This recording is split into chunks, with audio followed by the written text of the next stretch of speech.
Making our way to our seats.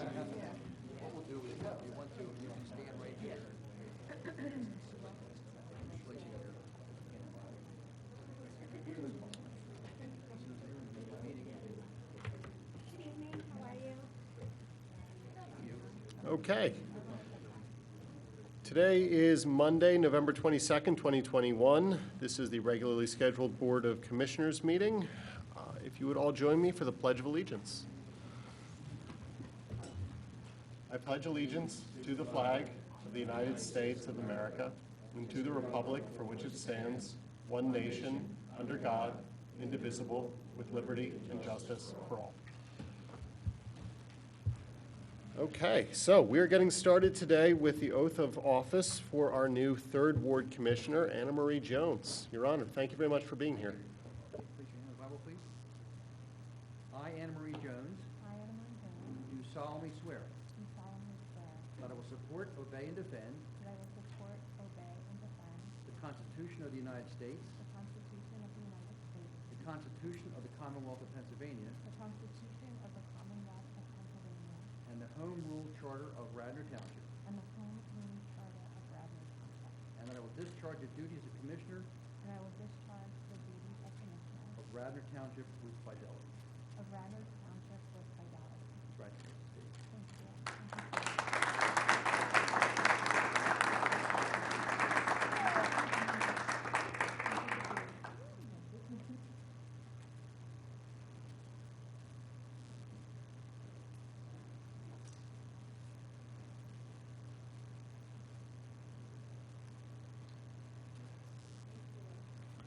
Excellent. Commissioner Jones, welcome, and we all apologize. Let's get started today with public participation.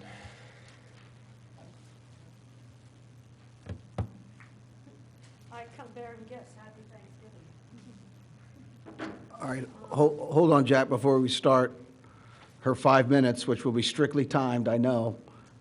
She asked to have a picture put up, so let's get that put up. The best we could do was to zoom in on this. He said he's going to download that picture. Oh, how do I send it then? I sent it to him, hopefully. Oh, thank you so much, yes. I'll say my name, but I'd like to not start my time until the picture's up. Leslie Morgan, Ward 1. Thanks so much. Appreciate it. Namaste. Did you say namaste? Yeah. Oh, but you know I do yoga. There you go. Yeah, you should try it. You'd like it.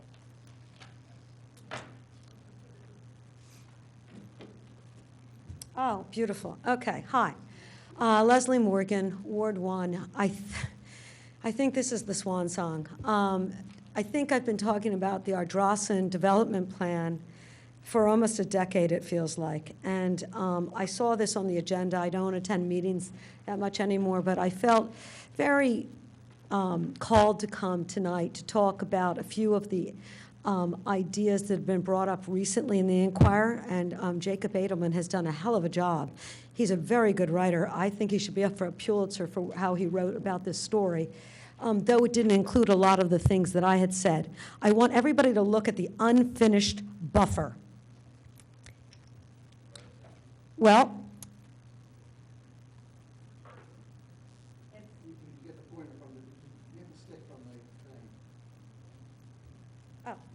can I point here? Use the mouse. Okay, here we go. Here it is. You see all along here? You see the sadness in '03. This was all supposed to be planted. Actually, it began with Ed Scott saying that the soil at Ardrossan was different than any other place in where the 8,000, 9,000 rooftops reside in Radnor.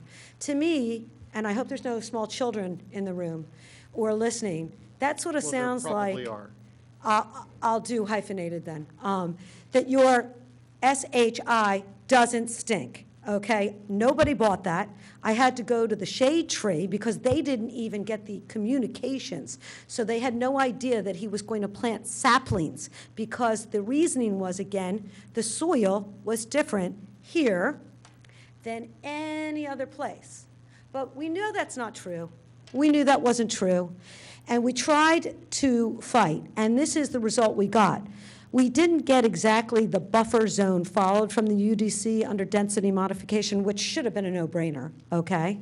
Because we bought the land for $11.8 million minus $1 million from the taxpayers on the state level of Pennsylvania. So the taxpayers bought this, okay? Mostly the Radnor residences. And they bought this for, quote, the view shed.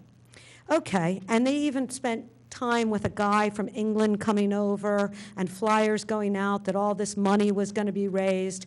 All this falderall, nothing happened, okay? Now we have, and I do not blame the residents of Ardrossan at all, okay? I blame the Board of Commissioners through the years. This was easily identifiable as a con job on the buffer. All I asked for, and the shade tree agreed with me and some others, was that a normal buffer be planted. So we got that. We got that, you guys. It was a big win. It was the only win on Ardrossan. We didn't get trails. We didn't get sidewalks. We didn't get to, and we don't have access, I heard. Is that true? President Larkin, is that true? We don't have access anymore, even though we bought it? So we got the buffer. But the buffer, look at it, you guys. How sad. The sad buffer. The sad, sad buffer, okay, unfinished. And we would have had 7 years of growing. I know that I did a lot of planting on my property, and mine's only 1/3 of an acre, but I spent a lot of money and a lot of plantings, and in 7 years, the trees that grew on my property foreclosed a building that's 30 feet. So we missed that by not adhering to what we all agreed on. And if nothing else from my comments tonight, I was told that he's been fined, the developer. I've been told that, oh, we give this and we give that. Please, get the buffer built, because what was happening was, it was the con job. We paid $11.8 million that over the life of the bonds is going to be $20 million of your 8,000 residents for 1%, about 80 people, about 80 rooftops, okay? And why do I take offense to that? Yeah, I may go over, Jack. It's my last time talking about this. Is because we are trying to protect their view shed, not ours. If the trees were planted, we wouldn't see the rooftops. It's very simple math on tree growth, okay? And we were promised that. We spent so much money on the balloons, the guy from England, this and that. And yet, look today, you guys, the sad buffer, the sad buffer. What a con job that's been had. So what do I think about the farmers? The only thing I'll comment there, and I'll close out, is $1 a year is not a fair market value lease for something that we paid almost $12 million for. So all the large owners who are claiming Farm Act should do their own farming, like my parents at 90, who aren't legally with it, are still able to do. They're in the Farm Act and the Conservation Act, and they have a farmer come, and so do all their neighbors who are in their late 80s and 90s. So if Brian Zydak needs a consultant, maybe my mom can come out and help him. Thanks.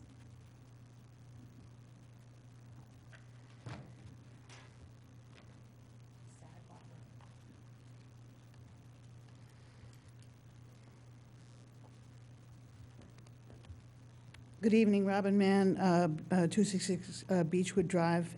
I'm speaking on behalf of the Green Team. In adopting the Renewable Energy and Conservation Plan on March 10th, 2021, Radnor Board of Commissioners charged the Green Team with coordinating the Radnor Township staff with the staff to identify first steps in implementing the plan. We submitted our recommendations in a memo late in April, and we advised the following as a first step for the township administration. First priority, let's see if I can read this. First priority for township staff-led action is a facilities assessment of the Radnor Township Municipal Building, or inclusive of all township facilities, in light of the significant energy and cost savings opportunities identified by PICO, potentially amounting to as much as $30,000. That was per year. The plan details a series of measures with potential for immediate and near-term return on investment. Not only will these cost savings benefit Radnor Township taxpayers, they will also model smart investment in cost-cutting energy use reduction. In the April memo, we recommended retaining the services of a sustainability director, as recommended in the plan, to oversee this project as well as other plan elements on an ongoing basis. We noted the advantage of allocating a portion of the sustainability director's time to identifying and pursuing grant funding and financing opportunities, a function presently beyond staff capacity. If Radnor Township is deferring that hire while considering replacement of the municipal building roof and HVAC system, we strongly urge the township to issue a request for proposals for a facilities assessment accompanied by either a series of recommendations for the township to pursue or a proposed performance contract. It would be far smarter, cost-effective, and consistent with Radnor Township's energy savings and clean energy commitment to pursue those projects as part of a planned facilities upgrade rather than as one-offs. Our April memo included information about a potential funding source to help defray the cost for the facilities assessment. More generally, the Green Team would welcome the opportunity for regular coordination with Radnor Township staff until a sustainability director is hired to better drive progress in implementing Radnor's plan. But in any event, we will be continuing to pursue plan elements where we can, including our community engagement efforts. We also plan to continue to bring forward for Radnor's consideration the grant funding and regional collaboration opportunities we identify, as well as model clean energy strategies related to planning. We will be reporting periodically on our progress to the Board of Commissioners. Thank you. Thank you.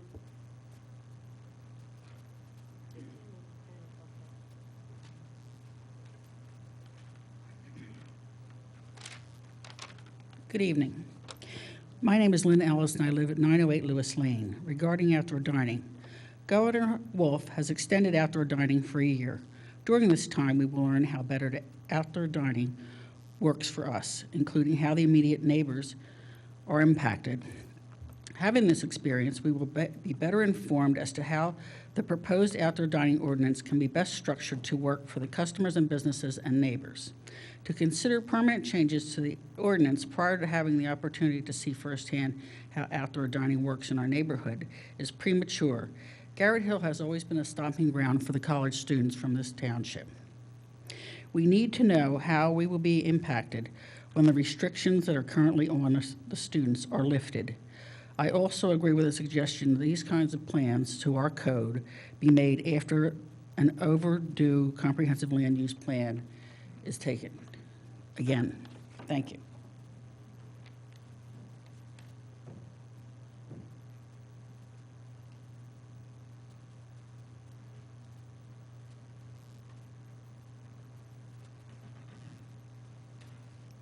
Good evening. My name is Mary Packer.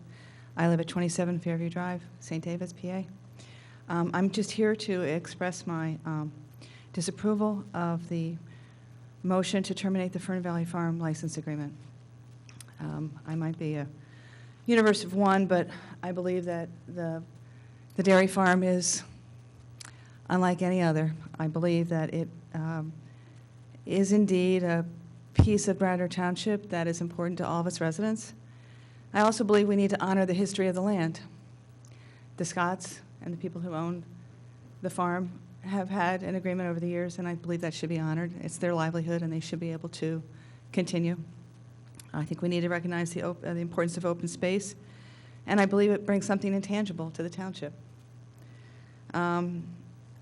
Lastly, I would say that it could be viewed that in attempting to revoke their agreement, we are, exercising a punitive action towards them as a result of the people who have already built houses on Ardrosin. In other words, they have been able to avail themselves of an exception, and they might be people who are of upper economic abilities, but they didn't do anything wrong. They didn't break the law. The exception was there, and because the exception is there, we are now going to take the dairy farm away from the people who operate it so that we can then eliminate entirely the exception, and that seems quite punitive to me. Anyhow, I drove by today. The cows are there. I said hi. They said hi back. I would love for us to be able to keep that piece of property there. I think it's very important. Thank you.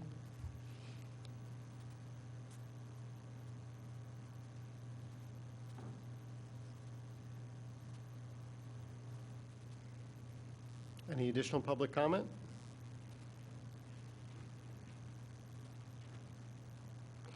Hearing none, I'm going to move us to the consent agenda. Item 2, are there any consent items that the commissioners would like to pull? F. Which one is, it's the trees? Oh, yep, F, thank you. Let's go to item 2F then. Motion to authorize the receipt of sealed bids for hazardous tree removal, pruning, and stump grinding at various locations in Radnor Township. I will so move. Is there a second? Second. Who can tell us about this? I will. To begin, this list of trees was approved by the Shade Tree Commission and also the Township Arborist. On the list, we have a total of 140 trees. If I can give the breakdown at the locations. The Radnor Bike Trail, we have 81. At Hares Lane, we have the trail between Hereford Park and also Hares Lane, there's another 23. At Itham Valley Park, there's 22. At Ditmar Park, there's 9. And then there are 6 various locations around the township, right-of-way trees. And we also have 7 right-of-way tree locations, various, and that's just pruning at those 7, which brings us to the 141. Now, out of that 141, 66 of these 141 are ash trees. So the instruction that was given by the township arborist that when it comes to ash trees, that they are to be removed because of the ash borer, because of the disease that is taking effect on them. So after going through that whole process, this was something that we decided to do as a safety concern. And as was mentioned, the shade tree and the township arborists have vetted this. If I was to break down a couple more locations, the bike trail, for instance, we had went through that, looking at that, assessing it probably about March or April, and it was probably about 30 trees at the time that were dead, they were hazardous, they needed to be removed. After that, we had several storms that came through probably a few months later, and then I went back up with the arborist and his team, and there were about 80 trees. I receive countless calls on a daily basis from dead branches to dead trees along the trail to inspect myself and also bring the arborist in. Then we go to Hares Lane, that trail between Harford Park and Hares Lane. After that park was installed, I received several calls in regards to trees that basically looked dead. So after receiving calls, we went up and inspected. The assistant engineer and also myself and the township arborist. There were 23 ash trees, and they were all in striking distance of that walking trail after it was installed. So those had to be removed. Itham Valley Park, there was 22 trees. This is the only location where there are no ash trees. But this was brought about because our township engineer, Mr. Steve Norsini, had a project that we had to repair the wall, and the amount of that repair caused him to look into the trees that could either cause damage to the wall and also to the road. So after going through and looking at that with the township arborist, it was determined that 22 of those trees for safety needed to be removed. And then Ditmar Park, and Commissioner Abel can probably speak to this, there was a time in the summer where we had 2 huge trees fall from the woods right at Maplewood, leading towards the park, or leading towards the bottom of the trail. 1 week it was 1 huge tree, and I think we cleaned that up, and the following week we had another huge tree fall from the woods right across the trail. So we received the call, we went out, myself and the township arborist, and looked at it, and there were 9 trees in total.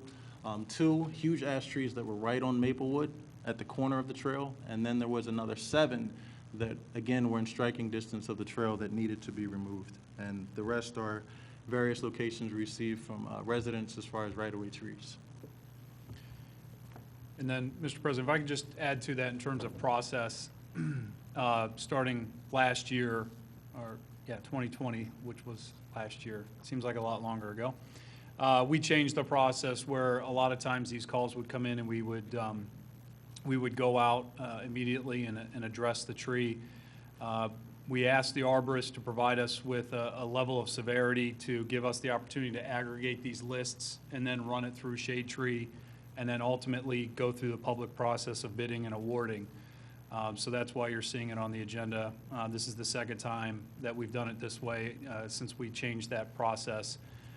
So for trees that can withstand time, they're added to this list and aggregated versus, the ones that are deemed an immediate hazard, those are removed right away. But we decided to change things up and go this route to bring a little bit more public discussion and transparency to it. I just got a message today from one of my constituents and pictures of a tree that looks hazardous. I'd like to get it, and I just sent it to you, Ricky, and to Bill. So if you have your, you can take a look at it. If there's any way to include that under this appropriation, that would be really good. But, if we can't, then it's on the, I'd like to put it on the list for the next appropriation. Thank you. Yeah, no, we'll be able to add it on. We have another one. Commissioner Abel had reached out to me about somewhere from the cemetery that we looked at with the Township arborist, and we have to add to the list. So there's a couple. So I do have time before it's bidded out to add some more on there. Okay. Assuming it meets the criteria, but if possible, thank you. Thank you for your consideration. May I just ask one quick, oh, sorry, Jake. I just have a quick question on the Itham Valley Park trees. Are these trees, there's a bunch that are kind of already falling and leaning on others. Are these, some of these trees identified ones that are kind of already leaning, or? Yeah, a lot of them are just in bad repair. So out of the trees that were going along the wall from the distance, basically from Roberts Road to Bryn Mawr Avenue, where the stone wall begins, a lot of the trees were just in bad shape or hazardous to the road. So that's where it came up. So it's not all of the trees that are there, but a nice little bit. I mean, there's a lot more than 22 that are there, but we took the worst ones out of that bunch. Okay, so those are the ones, they're specifically across the road, maybe not necessarily next to the trail or No. near the trails? Yes. They're yes. not near the trails? No. Okay. All right, thanks, Ricky. You're welcome. Hey, Ricky, can you just go through the Ditmar Park trees again? So there's 9 being removed. 2 big ones are ash. The remaining 7, are they ash as well? One, two, three. I think there's 1 oak here, so I misspoke. Yes, it's 8 oak and 1 ash, so it's 9 total. Okay. Any of those heritage? Yeah, they're pretty big, yes. And will they be replaced? Currently, the shade tree does not have a ordinance when it comes to replacing hazardous trees to begin with. So I would have to look into that. I mean, we're planting about 40 just with shade trees help. So Right. I would have no problem with planting more trees as long as the funds were there to do so. Yep. And so if we're looking to replace trees in parks, can we, if we're taking heritage trees, which we'll never see that size in our lifetime, but can we look to put Ditmar on a priority list to get trees back into that park? Sure. Okay. How many trees are being removed from the trail? On the list, we have 81. 81. Yes. Now, when we take those 81 out, Bill, this is something that we've talked about. Is it possible, if we're removing 81 trees, I'm assuming we think that area is now relatively safe. Can we start looking at putting benches, which is a request I've had from neighbors who walk the trail? They might be elderly or just need some space to rest as they continue their exercise. One of the issues that Bill's mentioned to me is they're reluctant to put benches because of insurance reasons. If we're cleaning up the trail, I assume we're making that as safe as we can.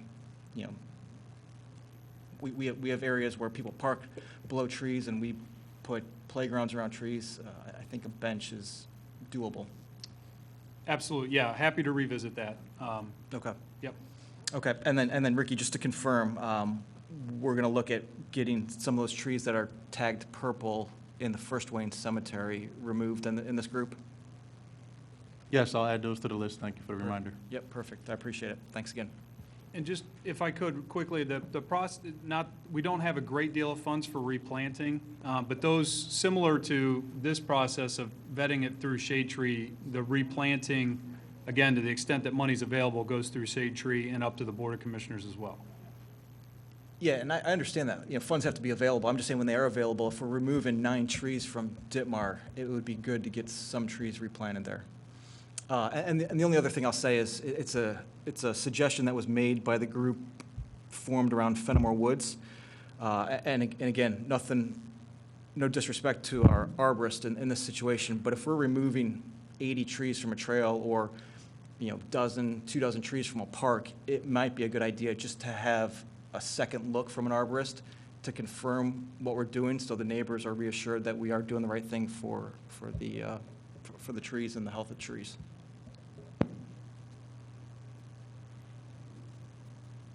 So could I just add, I just want to add that I think Shade Tree has done a really good job of prioritizing various areas of the township where trees have come down over the past 2-3 years with the replanting that they do. So I would look forward to them making some good recommendations as to where replanting can happen when they have their decision. I know Ricky will be working with them on that.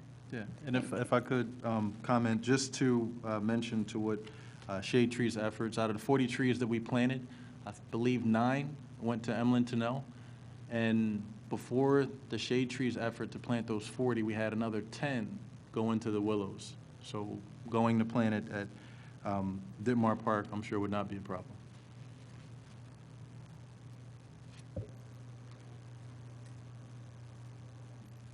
Any additional commissioner comment?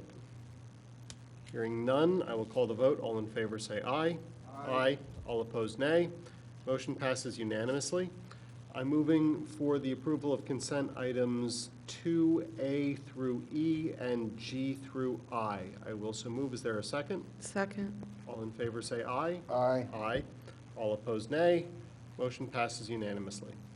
Moving on to item 3A, 75 Tyler Lane, proposed house location. I guess I will start with that. I know that Steve can fill in anything that we have, but this is 75 Tyler Lane. The Androsian subdivision plan, certain lots have max protection from certain roads. In Resolution 2014-104, we did have Condition 8, and in accordance with that condition, it requires board approval for home placement on certain lots, which this is one of. Just for historical value, at the time, the board wanted to limit the construction of any homes at the top of the field in order to protect the view shed, as we heard earlier tonight. And this was done by balloon tests and also the requirement that they build a berm. As the board approval was included to ensure protection of the view shield and max protection, there were actually no requirements imposed for the homes to be totally screened. Just so you know, my understanding is that you would just be able to see the roof from the road, but I have not gone there personally. I don't know if Steve wants to fill in anything more. Sure, thank you, Solicitor. So, again, to reiterate it, from Solicitor Rice's email, there was no requirement imposed that future homes were to be totally screened from the road, and the condition of the board approval was included to ensure maximum protection of the view shed. So that's really where we sit. The height, as the solicitor noted, is dictated through the zoning and the building code. This is more about placement on the lot. And the applicant and their engineer is here tonight to go over that with the board to show them their house on 75 Tyler Lane and how it complies to these requirements.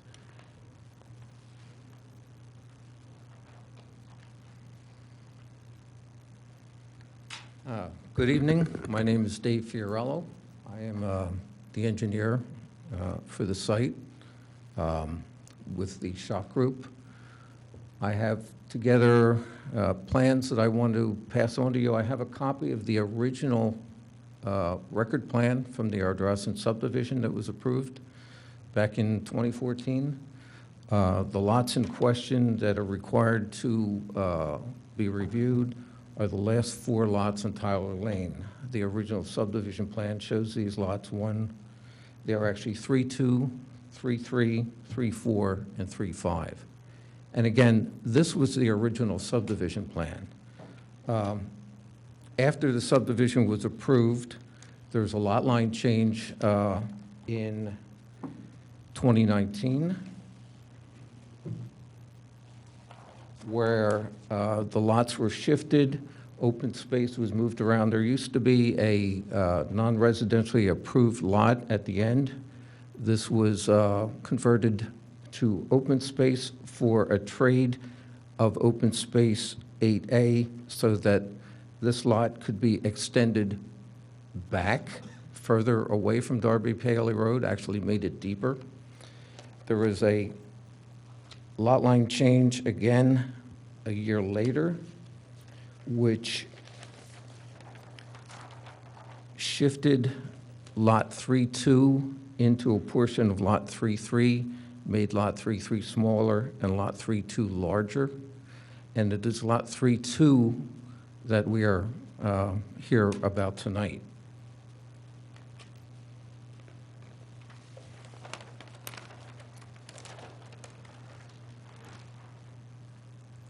So the plan calls for the construction of a new house, and the house is placed towards the rear of the lot. The owner of Lot 3-2 also owns the adjacent Lot 3-3, 3-4, and 3-5, and have elected to create an easement through 3-2 for driveway access to that lot, with the secondary access to the end of the cul-de-sac through there. So again, this area that I've shown here is the lot, and I can go back to the topography plan, which is on the next sheet, that shows the existing conditions topographically. As was mentioned before, their concern was the elevation of the house on the lot. These contour lines represent a recent survey, updated survey since the original survey of Ardrossan.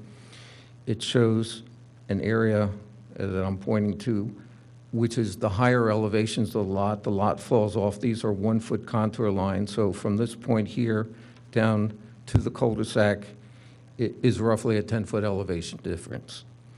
I've highlighted in blue and red areas of steep slope. The blue are slopes 14 to 20%, which is required by your ordinance to be defined. The areas in red along the back, the pinkish color, are areas of slopes 20% and greater, and these are restricted from any type of development without prior approval by the zoning board. So inciting the lot, inciting the house,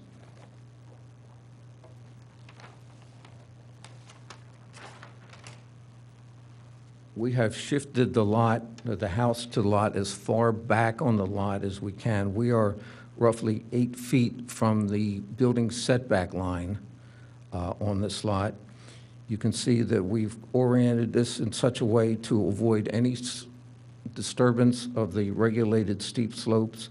We are concerned about some of the existing slopes along the hillside, so we have set this house as far back and to the east is to my right, as far as we can, in order to be cognizant of the sight lines.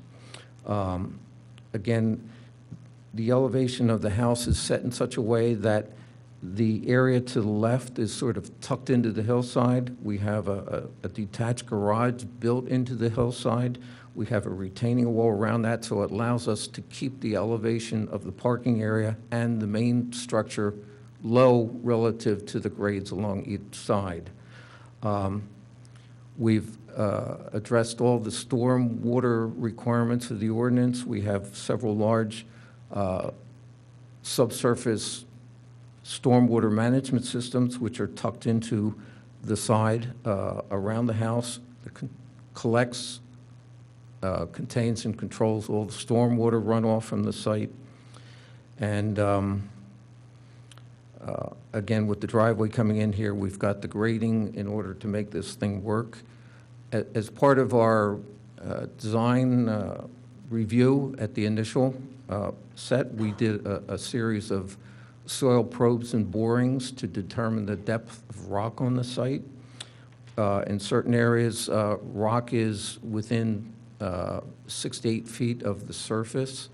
So in placing the house, in order to get it low on the site, we're actually required to excavate some of that rock. We could have lifted the house up to keep the house higher to avoid any rock excavation, but it was decided to locate the house and place the house in such a way that it's requiring some rock excavation and keep it low. So the house itself meets all the requirements of building height, requirements of the zoning ordinance. We've gone through extra effort to site the house in such a way that we're pulling it as far back into the site at the lower elevations as we can. We've kept the majority of the work at the lower elevations, and to the point where we've tucked the far side into the existing hillside, again, to keep the elevation of the building low.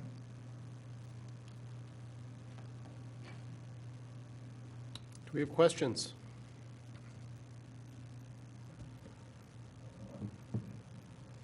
I don't want to, I'm going to jump in before you, because Okay, I just thank have you. one to clarify.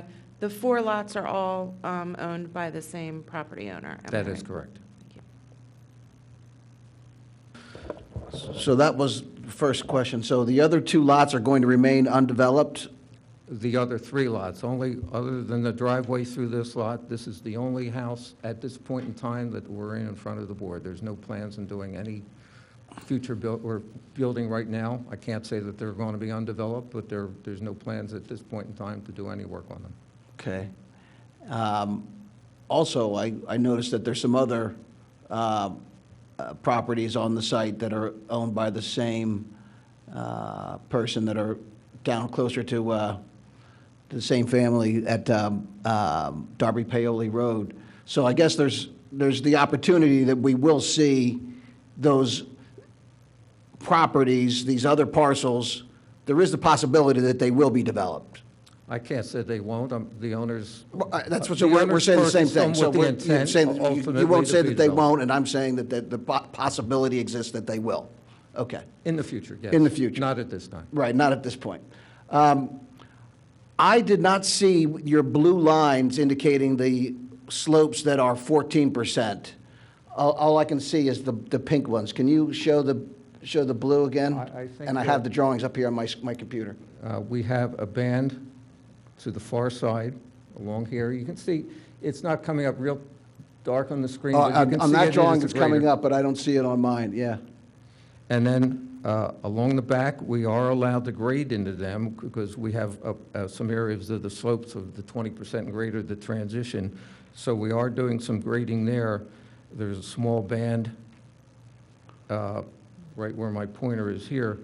The majority of them are to the left here. And this red line, that dotted line on our plan is our limit of disturbance. We've tried to minimize the amount of disturbance, and again, we're staying away from those slopes. Okay. Yeah, I don't have that drawing, so I only see the pink ones. With respect to the lot with the driveway, well, first of all, we got a memo from the solicitor saying that these lots were consolidated. No, they weren't consolidated. They're Just a not reminder that consolidated. The memos that we received from the solicitors, unless they're in the packet, are confidential. We don't need to share that. I think it's relevant. You can just So ask the they're question if they were consolidated. Are they consolidated or they're not? They're not consolidated. They're They're not separate consolid- lots. they are separate They're lots. separate lots, and so what, I asked the question, when did we consolidate them? And the response was, it never came before us because they never were consolidated. So, is there a plan to consolidate them, and why not come before the board to consolidate them? I don't think there's any plan to consolidate them, and there's no need to come in front of the board for that. No, there's no need, but generally people do that, and so that there's not just, you have 2 parcels there with your house. A portion of your house is on one parcel, and then the other, there's tax issues, there's, billing, there's. there's other, I think that's something that the owners are aware of and have making the choice to keep the configuration that they have. okay. The only thing that came before us, Rich, is they came and they did a lot line change to save the trees, and that was back in 2020, I think. Yeah, that's And fine. they changed the lot line. But the issue before us today is approval of the placement of the house. Yes. And so I'm trying to get to the issue of what this board needs to do, and I need to understand how the current configuration relates to the density modification and the approved changes. I'm not sure what you mean by that. So, the one lot that here only has the driveway. And so you're saying that there is an easement for that driveway that's right there? We're creating one, yes. You are creating one, or it's created? It will be created. It will be created. Is It'll that a be- condition? It'll be part of their deeds.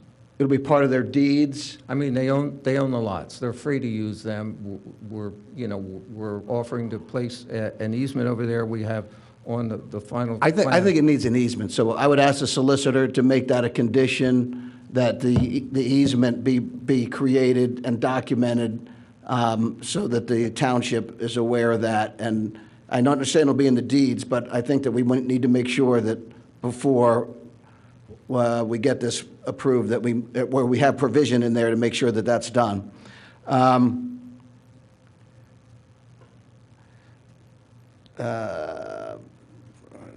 Lots here would have a driveway within. Both of these lots, so there's two driveways that are going, so we have two driveways, one lot with no home with a driveway, and one lot with a home and a driveway. So I have a note here that says, both lots here would have a driveway within 5 feet of the property line, which isn't allowed under the saldo. Even if allowed, it might be required to have an easement. So is there any kind of a saldo review, or is there any kind of a waiver that we need for these two driveways on these two parcels? I'm not sure where you're coming up with that, Mr. Booker. We have a common easement along this pathway here. It's an easement that goes back to one of the other lots, and we're pulling our driveway off of that easement. Our second driveway, we're far away from the property line, so I'm not sure what your comment relates to. Well, it actually goes on to the property, right? So it crosses from one property to the other. So again, that's the easement. And that's the purpose of the easement. That's the yes. easement issue. Also, I look at the undeveloped, or the driveway parcel, I'll call it, and that has stormwater there for the building. Is that permitted? We have 1, 2, 3, 4 stormwater systems on this lot, which were designed for this lot. The stormwater system on the second lot was designed for the impervious cover on that second lot. They do tie together with piping. Yeah, but they do tie otherwise- together. But otherwise, the system itself is designed for what is on the lot.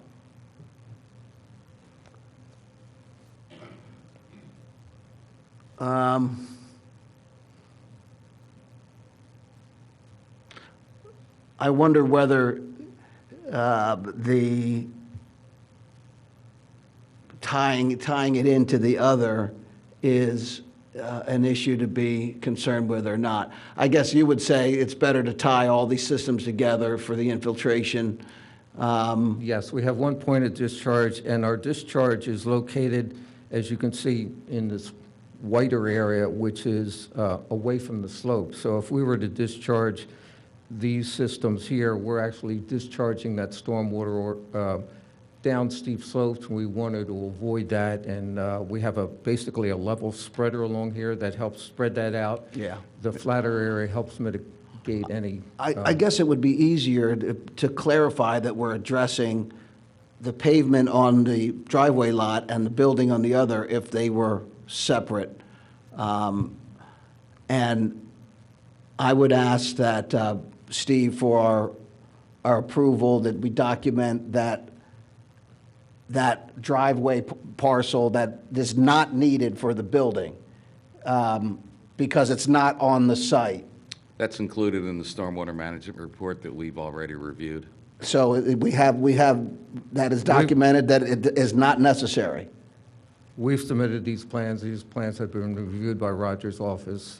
We've made revisions, had a second round of reviews, addressed those concerns also. So I think we're to the point, of course, Roger's office hasn't issued the final letter, but we've been going through this with the engineer.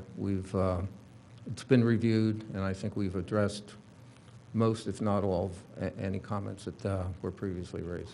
Now, the issue that Ms. Morgan brought up with the berm and the other concerns of the view, as I recall, and I've been here since the beginning of this development. My recollection was that it was intended to be screened so that the $12 million in properties was to be preserved. So my concern is that this will not be screened at all and that it will be visible. Can you give us a sense of what portion of the house will be visible, and what is the status of the berm and the plantings on the berm? Are they complete? Are there going to be more? Or are they going to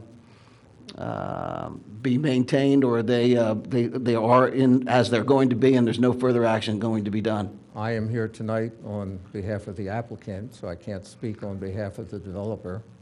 But the berm, we do have contour lines that show here. They're not very clear on these plans. They're in a lighter tone of line work, but the berm extends along the frontage here and actually stops pretty much right in the center of the cul-de-sac. Mm-hmm. So to the point, these grades sort of come up. I think the views in, shall we call, to the north or from the north looking south will still be blocked by a portion of the berm. And again, we're looking at the position of the house on the lot. Short of, the berm isn't really part of our application or our request to the board at this point. Understood. So that's because you're just working on the development of this. That's not your issue. Understood. It would be good if we could get an update on that, because I've heard several of constituents talk about the berm and the fact that these houses are not as what was understood by a lot of the public, and myself included, for this.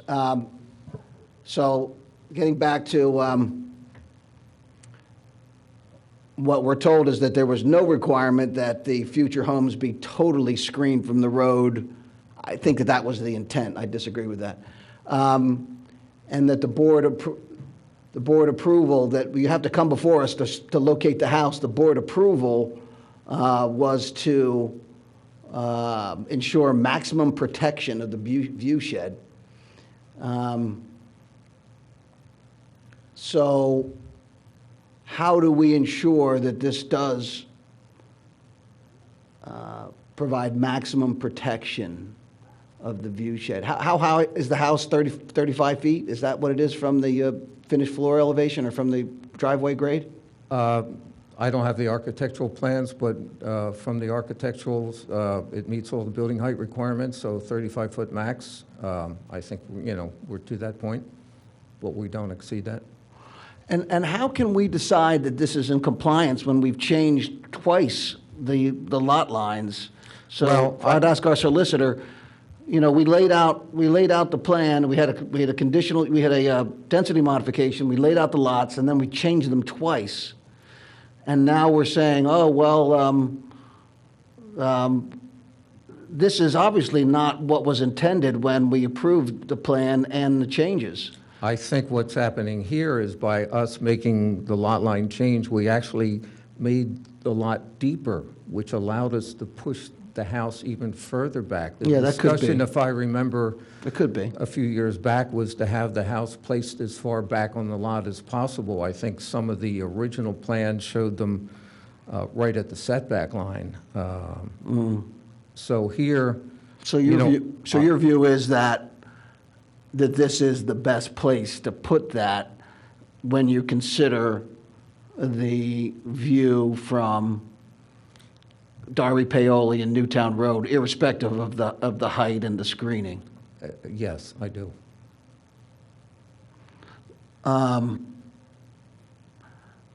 And you have it pushed to the back. I guess I guess the only other thing you could do is that it could be moved over more behind the bridge, more behind the berm.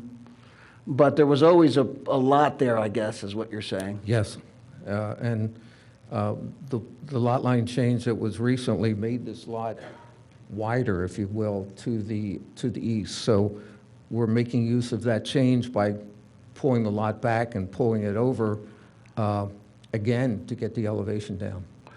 Is this building configuration the front of the facade of the building there where the walkway is that parallel to, I think it's Newtown Road to the north? So what's the road to the north?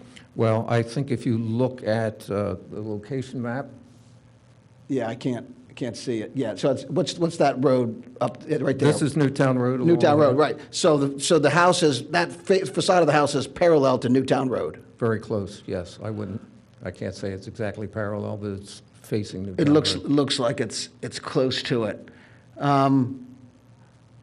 Again, I'm trying to discern the original intent of the approval. I think that the concept would have been, when approved, that both of those houses would have more likely been parallel with the connector road. What's the name of the road with the cul-de-sac? Tyler Lane. Tyler Lane, right. So why did we choose to make it parallel with Newtown Road instead of parallel with Tyler Lane and split the two parcels? By doing that allows us, if we were to rotate this house counterclockwise, which would then have it closer to Darby Paoli Road, it really doesn't get us anything. It sort of turns around, it pushes the one side further into the embankment, which would probably require the house to be raised in order to balance the fill. Anything else? Any other reason why we would want to do that? In other words, to me, it would seem the whole thing should be shifted slightly to the right, and you'd have the house, the structure of the house on both of those lots. And then you'd have less pavement on that. That's a long driveway there on the driveway lot. I don't understand a house on two lots that would require a lot consolidation and giving up a lot. I'm trying to discern, well, again, we have to approve the location. So Yes. I'm trying to think through the points that would be relevant to that determination. And again, and I remember seeing the original approval and what we talked about, that these houses, at least the house on the driveway lot, would have been parallel with Tyler Lane. The facade of the house would have been parallel. And I'm trying to determine if that is any of relevance. So is there any cost? Is this cheaper to do it this way? Is the house? No, in fact, cost is not an issue when it comes down to here, but there is extra expense required by the applicant to dig down into the rock. Understood. To get the house lower. So I we've mean, been by going for a pushing little it while now. forward and raising it. We've been going for a little while now. Let me jump in and just ask, are there any? Let me just finish, Jack. So You've been going for a you don't have real any, long time, Rich. you're Last you're question. not, Last you don't have any, you're not offering any rationale for that, instead of having it parallel with Tyler Road. Is there any reason why you have it this way instead of parallel with Tyler Road? I think it fits on the lot better this way. Okay. Is there any other commissioner who has any questions or comments for the applicant? So I just have a quick question. You said this meets the building requirements, this house. Yes. And I would argue, and I've talked a lot with Kathleen about this home, that this in some ways more than meets what needs to happen on that property. Would you say with regards to, where you've positioned the house, the way you've really tried to keep the house in harmony with the land, I think We is worked a important. lot. I mean, Kathleen, Mrs. Marr had a very good team, a very good architect, a professional landscape architect. Of course, the engineer was a team that worked together. So it wasn't just the engineer locating this. It had a lot of professional work into siting this house on the lot.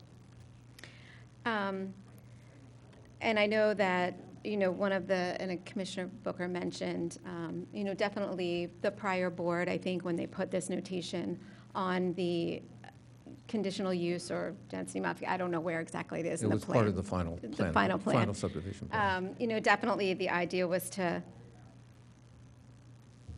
I'm sorry. I'm sorry. I'm just discussing. Just Just discussing possible rationale. Sorry, Okay. go ahead. Thank you. The rationale was definitely for maximum protection of the view shed. And I know that Ms. Marr and her husband have taken that into consideration when they have designed this house. So certainly the fact that they own the 4 lots, I think, is a plus. We could be seeing 4 houses there as opposed to 1 home. And they definitely have, I believe, as you said, worked with their staff to try to minimize the impact. Radnor definitely doesn't like change, and I've talked to Ms. Marr about that.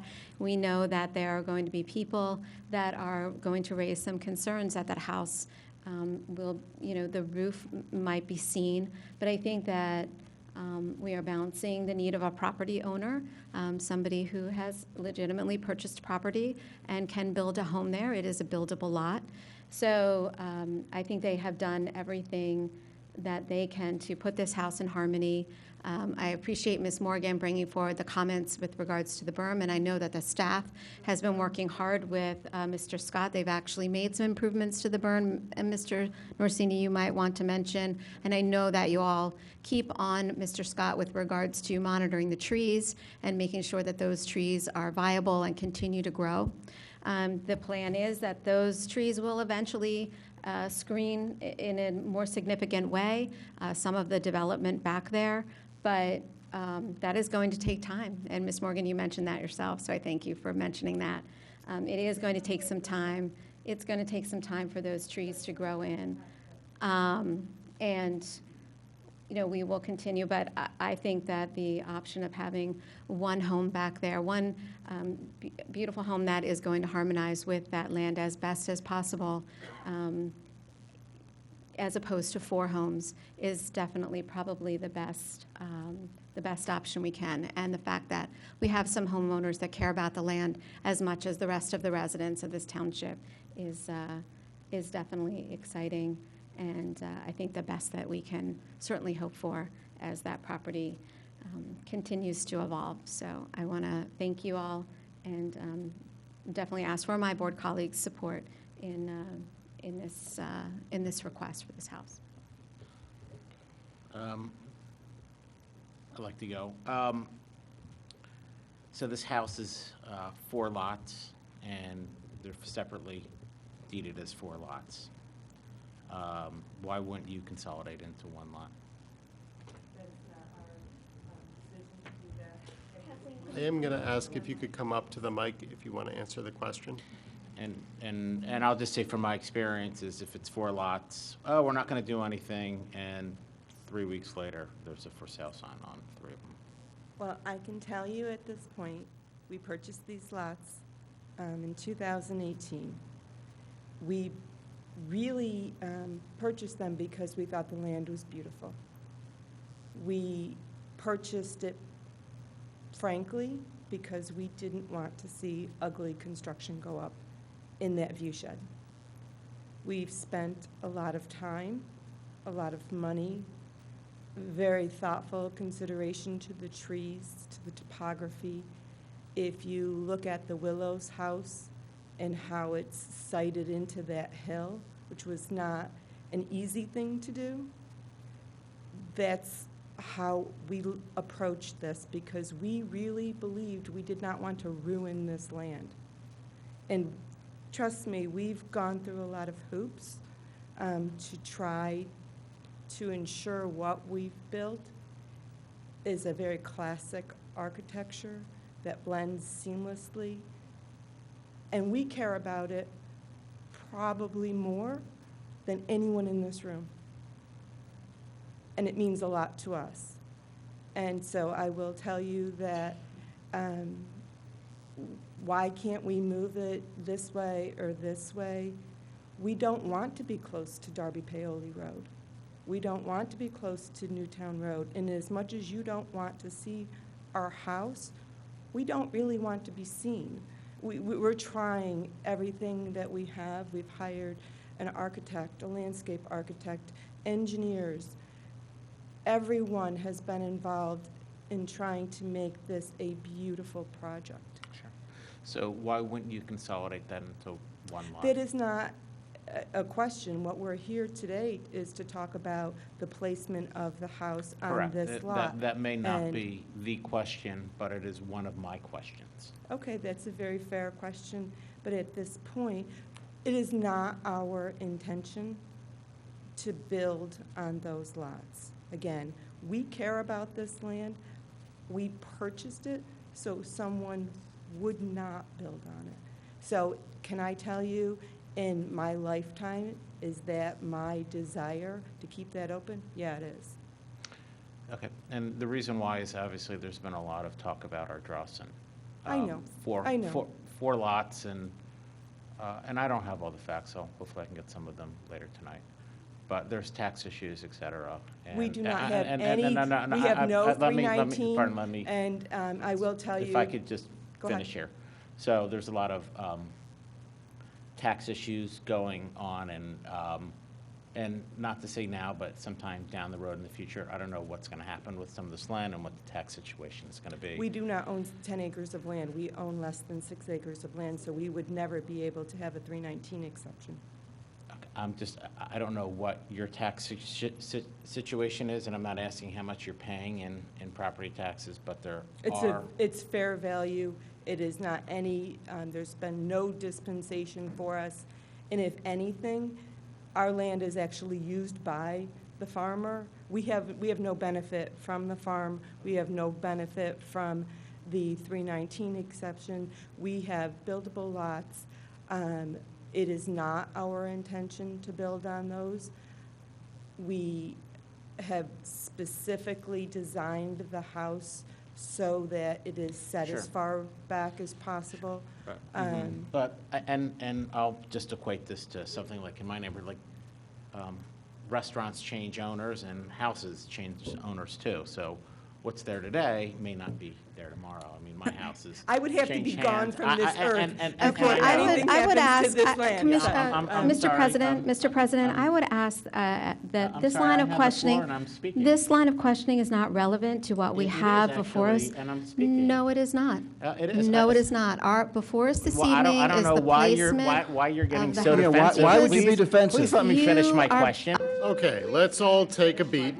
Let's all take a beat. I would love to restrict questioning on all topics to what is relevant. We would have far shorter meetings. That has not been something we've ever done. None of this is relevant to the determination that we have today. Commissioners, however, do have generally the right to ask questions that are irrelevant, silly, probing, I whatever don't else. believe this to be irrelevant, because what's happening today is understand. gonna relate to what happens tomorrow, and I want to know the mindset of the owner, and Absolutely I want to learn relevant. about the property, I've period. given you And my mindset, I and as don't long mean any as- disrespect to you. I mean, that's what we're here for. That's what the people at home are watching, and I think these are legitimate questions. So, I understand. Let's be mindful of the time. absolutely. Okay. Finish up and You know let's what? move That's fine. You've answered my questions, but if I want to ask a question, I will ask a question. Please don't interrupt me. Thank you. Okay. Do we have any other questions, relevant or otherwise, for the applicant? Hearing none, is there any staff questions? Is there any public comment? Number one, I think it's great they're doing 4 lots into one. I predicted this from the beginning. Leslie Morgan Farm Road, and Ed Scott said, oh no, because Ardrossan 1, which was done with Bobby and Hope, who were true preservationists, you know, they're all 10 and 20 acres. One is 60 acres, I think. So, you know, kudos to you for combining or not legally combining. I understand and I hear in your heart that you love the land, and I come from a family like that, so kudos to you. I have no quarrel with these people. My quarrel is, where do we stand with, we get behind Ed a little. Why are we treating somebody differently? You fired your 10-year general manager over taking scrub trees off an intersection at the highway, okay? And you're not enforcing him planting the plants on time. And I want this back up there, because he's not planting the pine trees. It was a mix of deciduous and non-deciduous trees. That's what we got. That's what we bargained for. Can we put this back up so I can point to it with the pointer? Okay, but can we put it back up? Thank you, Sarah.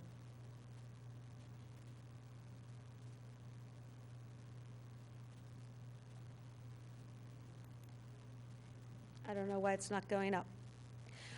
My question to the board, and I think 8,000 people who got property tax increases over this and paid for their view shed. It is their view shed now more than ours, okay? But I think it's great for lot combinations, okay?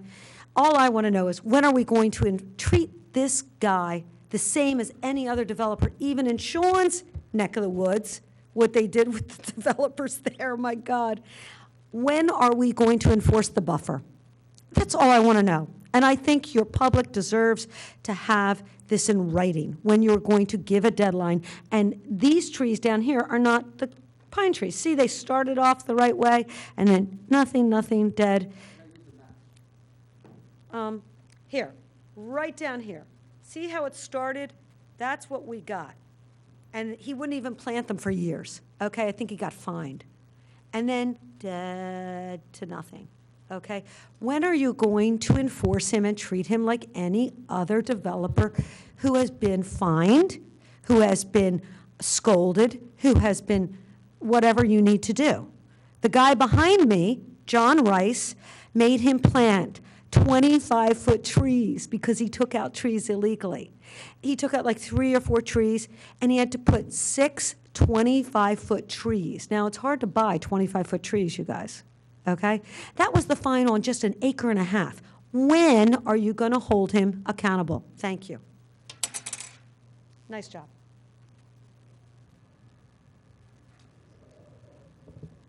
Is there any additional public comment? Hearing none, I will move for the motion for the proposed house location at 75 Tyler Lane. Is there a second? Second. All in favor say aye. Aye. All opposed, nay. Motion passes. Thank you both. Moving on to item 3B, Resolution 2021-137, authorizing award of the contract for the installation of a traffic signal at Montrose and County Line Road, including associated median at Roberts Road, to Premier Concrete Incorporated in the amount of $242,976.50, including a contingency amount of $36,446, totaling $279,423. The township share of the project's total in partnership with Lower Merion Township. I will so move. Is there a second? Second. Mr. Norsini, I assume this is you. Thank you, Mr. President. And really, the title of the legislation says it all. So Montrose Avenue and County Line Road was identified 3 years ago in the Gilmore and Associates County Line Road Corridor Study, that it met the warrants for a traffic signal. So in conjunction with Lower Merion Township, who we share the intersection with. We move forward. The board approved. The resolution is in the packet, where the board had noted they would fund 50% of the design as well as improvements.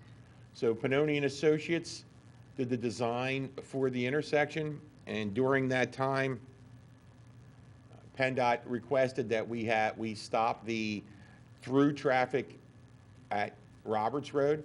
So what we're looking at here is a traffic signal at Montrose and County Line, as well as right in, right out at Roberts Road, because there are accidents with folks going straight across. So to that end, the sealed bids were advertised. They came in on Penn bid, or I'm sorry, they came in through Lower Merion. Premier Concrete at $485,953 is the lowest qualified bid. As with all our projects, we include a contingency of 15%. We're requesting that also be funded. So the total was $558,846, and our share, Radnor Township share, 50% of that, is $279,423. And two commissioners on the board were very active in the project, Commissioner Mulroney and Commissioner Farhi. They sat in on some of our meetings. So I respectfully request the Board of Commissioners authorize the 50% funding of this project from Radnor Township in conjunction with Lower Merion Township.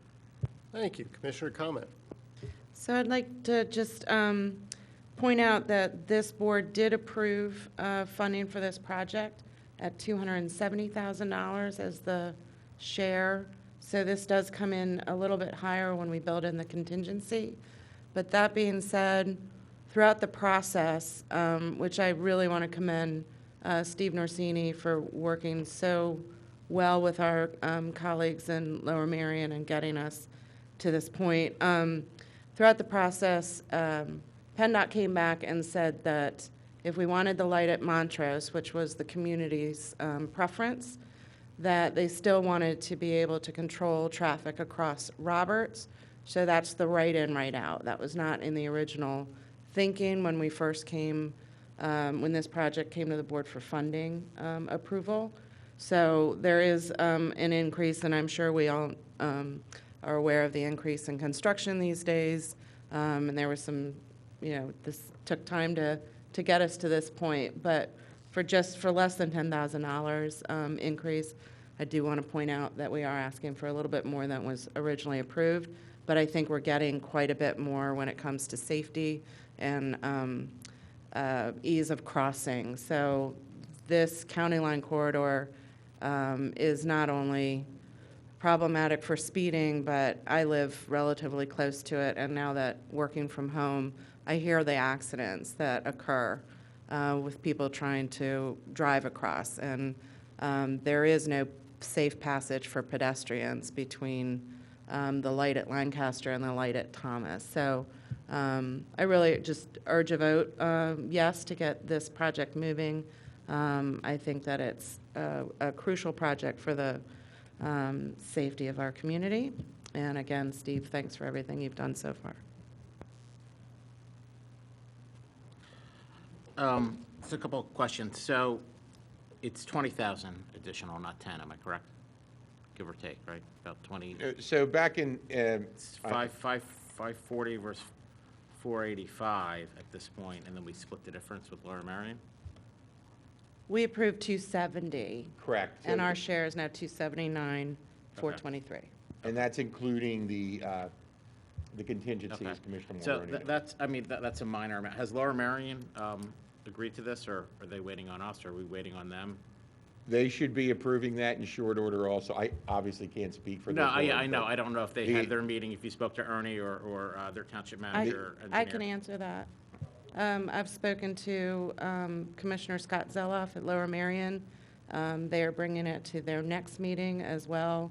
He had great confidence that it would be approved, but until it is, I can't say. I mean, I'll say that this is minor. The only thing that I want to add, because we are talking budget, I guess next on the agenda, these minor differences of $9,000, I don't know if it's a material cost or labor cost or what have you, these are going to wind up creeping in, and I'll just foreshadow now, creeping into our budget for other projects. So, so when we look at our budget for this, and we look at our budget in aggregate and from the bird's eye view, I think that we need to allow for additional expenses that are going to creep up, and not just on this project, but for all projects moving forward. So Commissioner, you're correct. The bidding climate is not favorable to municipalities right now, and that's whether it be municipalities, states. So that's where the contingency comes into play. Got it. Right, and I think that's what bumped us over a little bit. But that contingency, so when the original price was given, that's a very high level look before anything is designed. Then we get down to the brass tacks, if you will, and the design and the bidding. But from a conceptual standpoint, Gilmore & Associates was pretty close for being 3 years ago. But you are correct, and we do increase pricing as time goes on. But the bidding climate is not favorable at this point. Yeah, I just worry about this project and every other project that we have in the budget moving forward. If material prices or labor rises 10%, this project seems that it's going to work. I'm in favor of it. Definitely a safety issue, no doubt. But the project's moving forward. I don't know, and no one knows what that cutoff number is. It's going to be kind of like us herding cats, so to speak. But it's just something that we should be cognizant of as we move forward with future projects that are more expensive than these. Thank you. Could you remind me, who was the driver of this project? Was this a Lower Merion-driven or a Radnor-driven project? So the county line corridor study, it was recognized between the two townships that there were considerable concerns along the corridor. So the two townships funded the study. And when both townships looked at some commonalities in the study, this was an intersection that was literally shared by both. It wasn't a Radnor project, it wasn't a Lower Merion project. And I did forget to add, this is also a pedestrian project, right? There's going to be pedestrian crossings at this location, safe pedestrian crossings that are signalized, as well as for the traffic. So which township reached out to which? We had a big meeting at the Ludington Library where Gilmore presented this to residents from Radnor as well as Lower Merion, commissioners from Radnor as well as Lower Merion, myself, the chief was there. So it's been very much a joint project all along. Even Haverford, I think, has a tiny little role further up the road. So we're approving the award of the contract, right? Yes, sir. And we approved it in 2020? You approved funding. The funding? In the resolution that was included 2020-31. Did I vote for it? That I don't know, sir. I don't remember either. Rich, I think you did vote for it.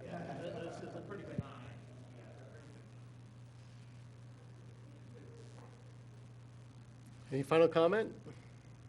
Hearing none, any staff comment? Any public comment? All in favor say aye. Aye. All opposed, nay. Motion passes unanimously. Moving on to the budget. Item 3C, budget legislation, ordinance number 2021-16, adoption. Adoption of the final 2022 comprehensive budget by setting the township real estate tax millage rate and adopting appropriations for 2022. I will so move. Is there a second? Second. Is there any commissioner comment? Yeah, I have a couple things. So I spoke with Bob, with you, earlier about the whole trash situation, which generated an email earlier today. And everybody is for recycling. I am for recycling. My livelihood is basically recycling. But if we are paying to dispose of plastics and glass as we would household trash, I guess, did Steve Morsini left? Is there any way that we could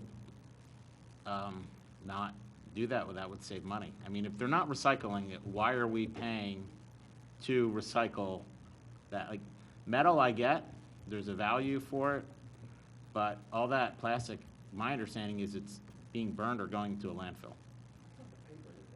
And the paper, I mean, all the stuff that we recycle that is just thrown out as trash, it's making our cost from what, $50 a ton to $80 a ton. So if one of you could, that's my first big takeaway, if one of you could bring it up, or? Yeah, Ian, if you could pull up my computer real quick, please. And also, when you're going through that, Bill, if you could explain why they are increasing the price so much at the incinerator in Chester?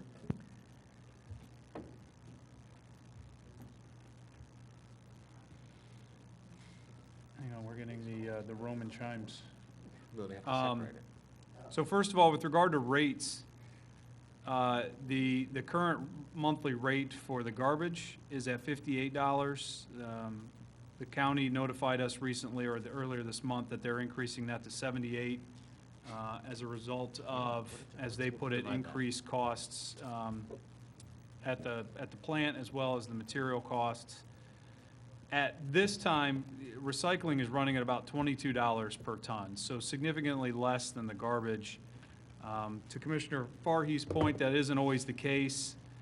There are times, and I know this is a little tough to see if I try to zoom in,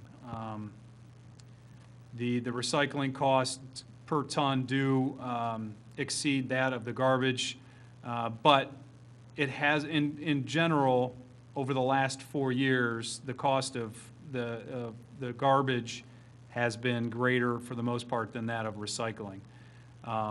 If we're just making the decision solely on cost, I would still recommend that, the recycling does not cost as much as a rule. And certainly the trend in 2021 has been a steadily declining per ton rate on the trash side. So, I'll just piggyback that, and this is very similar to the increases that we're gonna spend for the County Line Road corridor. We're spending not much, $9,000, but if my math is right or wrong, this is a 35% increase.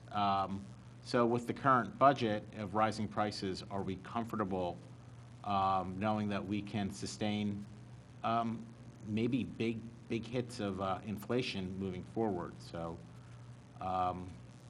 these are just two things that I see here, and when I look at the budget as a whole, it's we're on a very narrow, if we break even, or we'll have a little bit extra in reserves, although we're still not where our fund balance should be.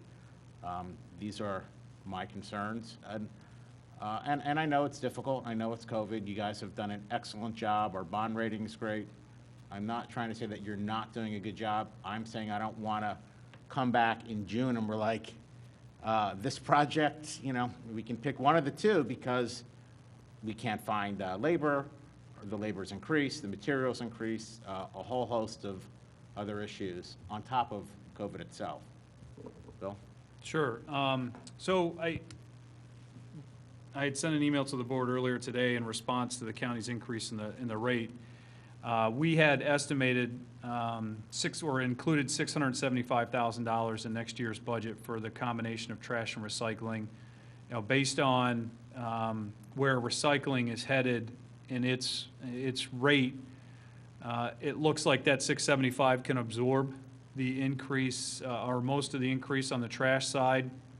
Again, within a reasonable variance. So in total, it's a $34 million budget with a couple hundred lines of expense codes. Inevitably, within all of that, there's going to be positive and negative variances. When we aggregate all of that together, that's where we kind of determine what our confidence level is on hitting those. With the big items, payroll and other fixed costs being roughly 60% of our expenses, we feel very confident that we'll hit those marks or be under them. As I pointed out at the beginning of the budget discussions, in a lot of cases, we're we're budgeting more for worst case, like with payroll. We're budgeting assuming every position is filled from January 1, December 31. We know that throughout the course of the year, there's going to be vacancies for periods of time. There will be positive variances there. Those will offset any unforeseen variances that creep up in some of these types of costs. But again, when we look at it on the whole at a $34 million budget, you know, a few $1,000s here or there we can roll with. It does emphasize the importance of having a strong fund balance reserve for the significant fluctuations. But I think in total, these types of things we can work with. Now, if we didn't have any cash in the bank and we were forecasting a reduction in trash costs and then we got this news, the conversation's a little different. But being where we are financially in a relatively strong position, the fact that when we were preparing the budget administratively, we anticipated some increase, and we're getting some favorable reductions on the recycling side. This particular area of the budget doesn't throw up any major red flags as we're looking. All right, I just look at it when you talk about variances and statistics, if you want to talk about variances and standard deviations, I would think that a 34%, or I'll round it up to 35%, would be like 6 standard deviations outside the mean. So, and I'm just looking at this just, I was driving, you know, and I thought about trash. I'm like, all right, let me give Bill White a call. So I'm just looking at this, but this is just one balloon and there's 30 of them. And I just don't, like I said, I appreciate all the hard work that you've done. You guys have done a great job. I just don't want to get into a situation come June like we got to talk. So, No, yeah, thanks. we would like to avoid that position as well. But there, I mean, it should be discussed, and hopefully we've done that throughout the course, is that there are some variable items in here that could fluctuate significantly. We saw it in 2020, where we weren't anticipating on spending a great deal of money on PPE and, you know, sanitation measures for the staff and those types of things. So, again, that's where a strong fund balance comes into play. We've also discussed in the past that, you know, Mother Nature has a large impact on our ultimate operating expenses, whether it be salt in the wintertime or responses to summer storms and, you know, tree cleanup and debris removal. So there's always going to be those variances. Again, though, within the budget of our size, for the most part, we're able to operate or balance between the positive and negative variances and end up usually pretty close to where we think we'll be. So first of all, what expenses would go up at a trash to energy plant? That's what we call it, right? Trash to energy. The building's been built for decades. I guess maybe what went up would be the cost of the fuel, right, to keep the thing going, but it shouldn't be significant otherwise. I guess you don't know. It doesn't matter. That's what. Is there any room to negotiate in the contract, or are they allowed to do that to make that such from 58 to 78? They're allowed to do that in 1 year. Yeah, I mean, yes. So we are in an agreement with the county to send our trash there for the foreseeable future. There are a number of years. So in that agreement, we agreed to pay the rates, not dissimilar from being part of the RHM on the sewer side. We are susceptible to these rate fluctuations at the lowest level of the the totem pole. So there's nothing in the contract that limits increases per year. It's whatever the rate is, we're on the hook for. I remember we signed that, Steve. I'm hesitating just because there's other discussions we can have about options with trash and getting. Yeah, we talked about it when we approved the current agreement, but I thought that when you sign a multi-year deal that you kind of lock in prices. I thought that was part of it, and you're telling me it's not. And this cost, though, it was a kind of a significant cost, and that will come out of since it's not being provided for in the budget. That will just come out of fund balance, is what you're saying. Well, when we put the 2022 budget together, we had anticipated some cost increase. When we received word of what that number was, we went back, ran some estimates on what the tonnage might look like, applied the new rate to it, and we're going to be really close. If recycling is heavy or if those rates go back up, we will probably be over budget in this area. But we already accounted for some of that within the numbers that are in the base budget. And other revenues, for instance, transfer tax revenues, et cetera, are on budget at this point? For 2021, yes, the transfer taxes and some of the other business taxes are ahead of budget. Are there any other areas that you see a concern? Fuel costs? We just approved that fuel contract. What other areas are going to exert pressure on the budget that have been in front of us? Well, I mean, all the same areas that would exert pressure on anyone else in our industry. So, I mean, we do buy fuel, we do buy supplies, whether it be concrete, asphalt, any of the landscaping supplies that we use in the Parks Division, all the way to, repair and maintenance items on playgrounds and all of those different infrastructure and facility items. So, yeah, I mean, if those prices are going up, it'll put pressure on the budget.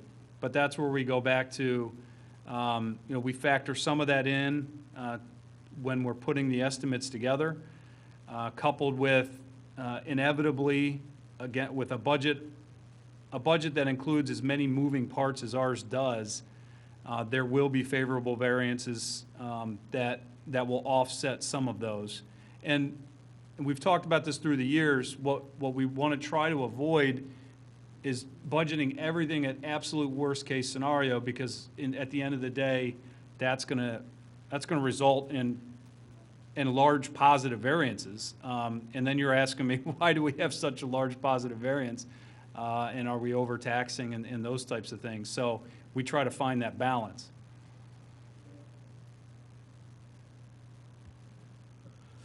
Any additional commissioner comment? Any staff comment? Any public comment? Seeing none, I'll call the vote. All in favor, say aye. Aye. All opposed, nay. Motion passes.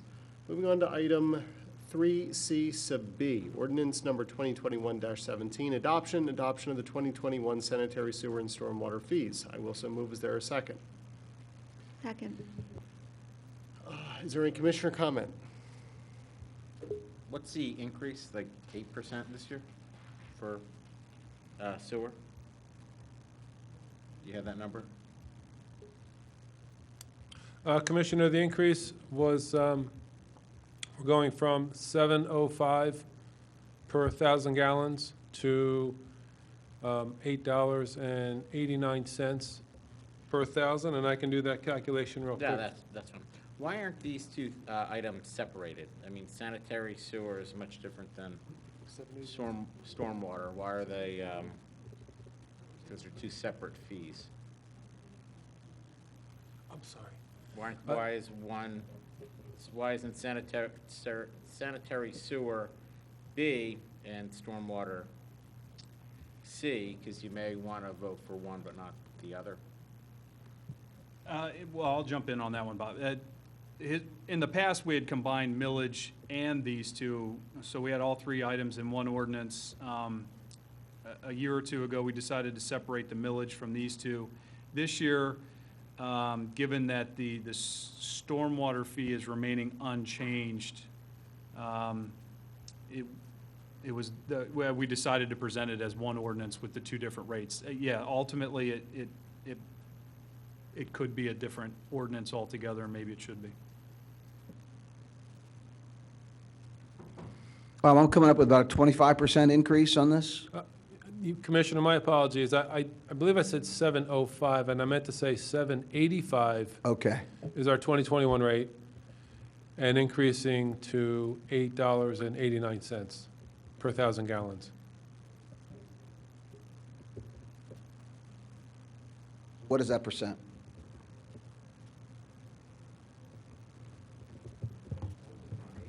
It's $1 on 775.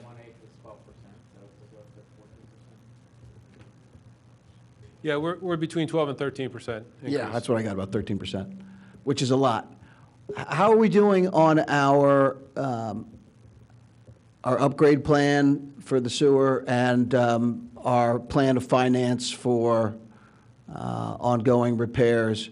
Can you give us an update on the sanitary sewer and where all that stands?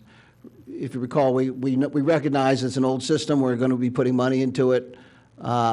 And that's going to necessitate issuance of bonds or financing through other means. So can you go through that plan and explain where we are and how that's going to be implemented over the next year or two? So the analysis to keep versus sell, and there's a third option, which is be referred to as a concessionaire agreement. Those are all options that would require a lot more looking into, something that maybe CARFAC could assist in that analysis and determining how we fund the capital going forward.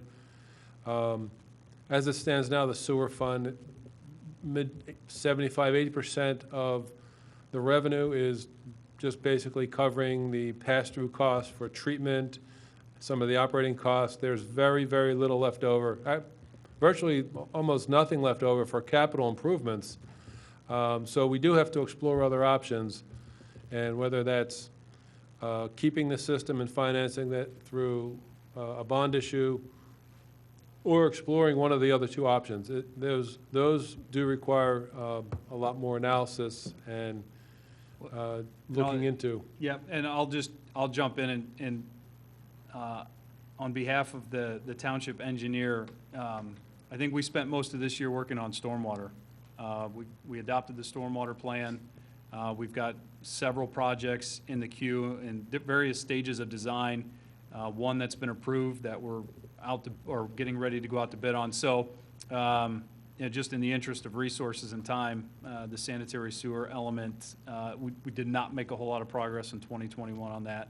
It's still on the table. Okay, that's my question. So the 13% increase is mainly due to our downstream fees being increased? And again, on the overall strategy for the system, I thought we had settled on we'll keep and we'll finance that as our needs going forward over a period of years and a period of financings necessary. And I'm sure that that's the most cost-efficient and the best way to move forward with that. But with this large increase, we're not building in any significant upgrades, is my question. Correct. Not for 2022. Is there any element in this 30% increase that's going to, it's allocated to debt service on past or future, or is it's just really, it's the cost that's driving this completely? There is a debt service component in the sewer fund that we budget for each year for previous borrowings.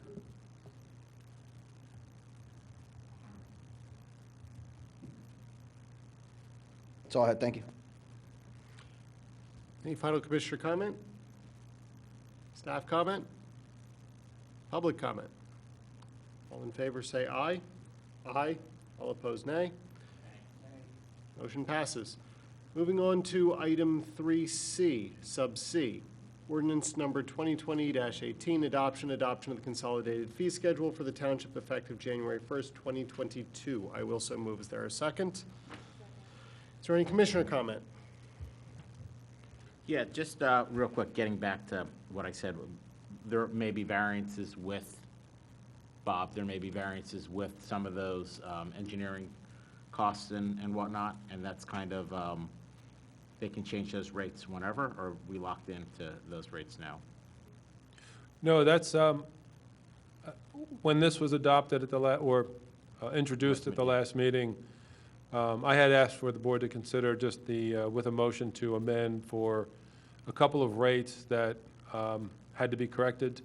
And so those were included in the motion, and those rates are reflective of the 2022 rates. So we do lock in for the year from our professional consultants. Is They would it- have to come back before you Sure. for an increase. Could a firm say, look, we know that you locked in, but we're short staff, and if you want to get it, I mean, could we get queued for someone or for another township or institution that is paying higher, or how does that kind of work? Where do we fall in the line of, we have a project, they have a project, someone may be paying a little bit more, how do we, and there's a labor shortage, how is that dealt with? I'm not aware if that's happened in the past. I know I can speak for several of the fees that I was a little more closely involved with, that they are locked in with a letter from the professional consultant at this time of the year or by early, during the budget season. So I'm not aware if they've come back mid-year for a change, but if they do or attempt to, we would certainly evaluate and bring it back before the board, and at least make the board aware if something like that were to happen.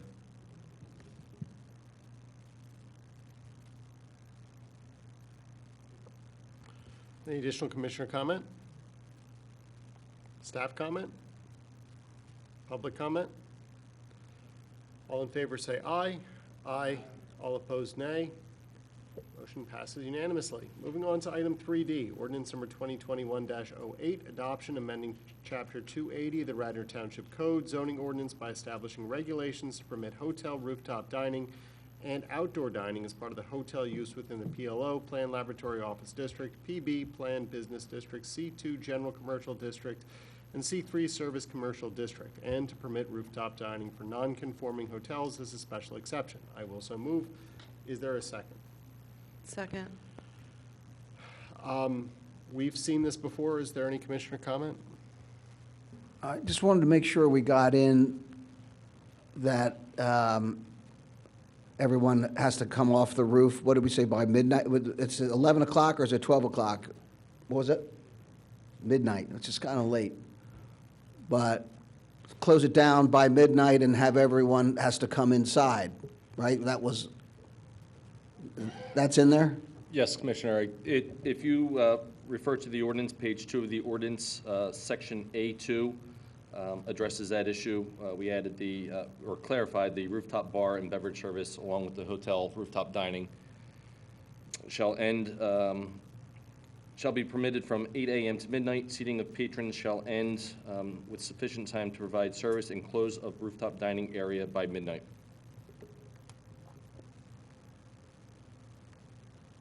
What section was that? Section 6 of the ordinance on page 2, subsection A2. The new 6? No. So the mark, the red line here, is it in the red line that you're telling me about? Do I have the right one? Let's I'm see not this. sure what you're, I'm looking at a red line version of the rooftop dining regulations. It's in the, where, this is 2021-08? No? Sorry. What page of my packet? it is ordinance 2021-08. Oh, okay. It should be on page 8 or 9 of in the packet. I have it right here. That's what I'm looking at. But everyone's like, what are you talking about? I'm looking at 2021-08. Does anybody else see there's markups in this? Okay. Section 6 has a red highlighted new area. So again, point me to where the, Section 6 is. it hasn't handicap changed. access. If I may, I think there's more than one version in your packet. So the first version of it that was attached right after Kevin's memo is the one that has the language in it. I think the others were red lines of, That's against the original? yeah, the clean version that's in your packet definitely has the correct language in it. So I would look at, I'm not sure, I don't have the whole packet in front of me to give you the page number, but look at the Kevin's memo. All right, I have the clean Yeah. version here. The very first clean version that's in the packet. There are several different versions, so even myself, I had to make sure I had the right. The first version in the packet. The first version is the correct one. That's the correct one, yes. The other versions were as it changed over the reviews of the County Planning Commission, Township Planning Commission, and comments from this board. Kevin, can I ask you a question? Well, Rich is looking at it. So, things that I kind of look at are are light and noise. And it says all amplified speakers shall be equipped with audio decibel limiters, and they're gonna pretty much follow, does not violate the regulations of the township ordinances. When it comes to lighting, like looms and lux, or I don't know what those terms are, or sound, decibels, do we have anything on the books? It says so it's gonna conform to what the township has, but the township doesn't have anything. So how does this? We do have nuisance standards in the zoning ordinance that don't provide specific audio or visual measurements. So for a noise So issue. it's just a gray, it's a very, very gray area. It's gonna have to be a determination, this is gonna be at night, so you're probably gonna be home. It would have to be the determination of a policeman? The police do refer or respond to all noise complaints, so that is something that they would respond to 24/7. And if it's outside the parameters of the noise ordinance, which is a separate chapter, aside from the regulations in the zoning ordinance, they would enforce that. Then I'll just finish my time and then I can defer to you. This is just a tough pill for me to swallow, and it's not you, but when Penn Medicine or whoever comes and bills a hotel as it's just going to be a transient hotel, it's just going to be for outpatients and people that have a 5 o'clock surgery that they have to be in there at 5 or 6 o'clock, and that's what it was billed at, not you guys, but it was billed by Penn, and then you're like, hey, we're getting rooftop dining. We're going to get a bar, we may have we want it outside. To me, I feel that it's bait and switch. Again, it's not you. It rubs me the wrong way. I think these residents that were maybe on the fence with Penn Medicine were like, all right, fine, if it's just a transient, but like if you're hosting weddings and bar mitzvahs and all that other stuff, I just, it just, to me, it sends a bad message. And it's just something that I can't support because of this, but thank you. So I'm looking at the first clean version now, so I think I have the right one here. And the language around that says that, section 6, I just had, hold on.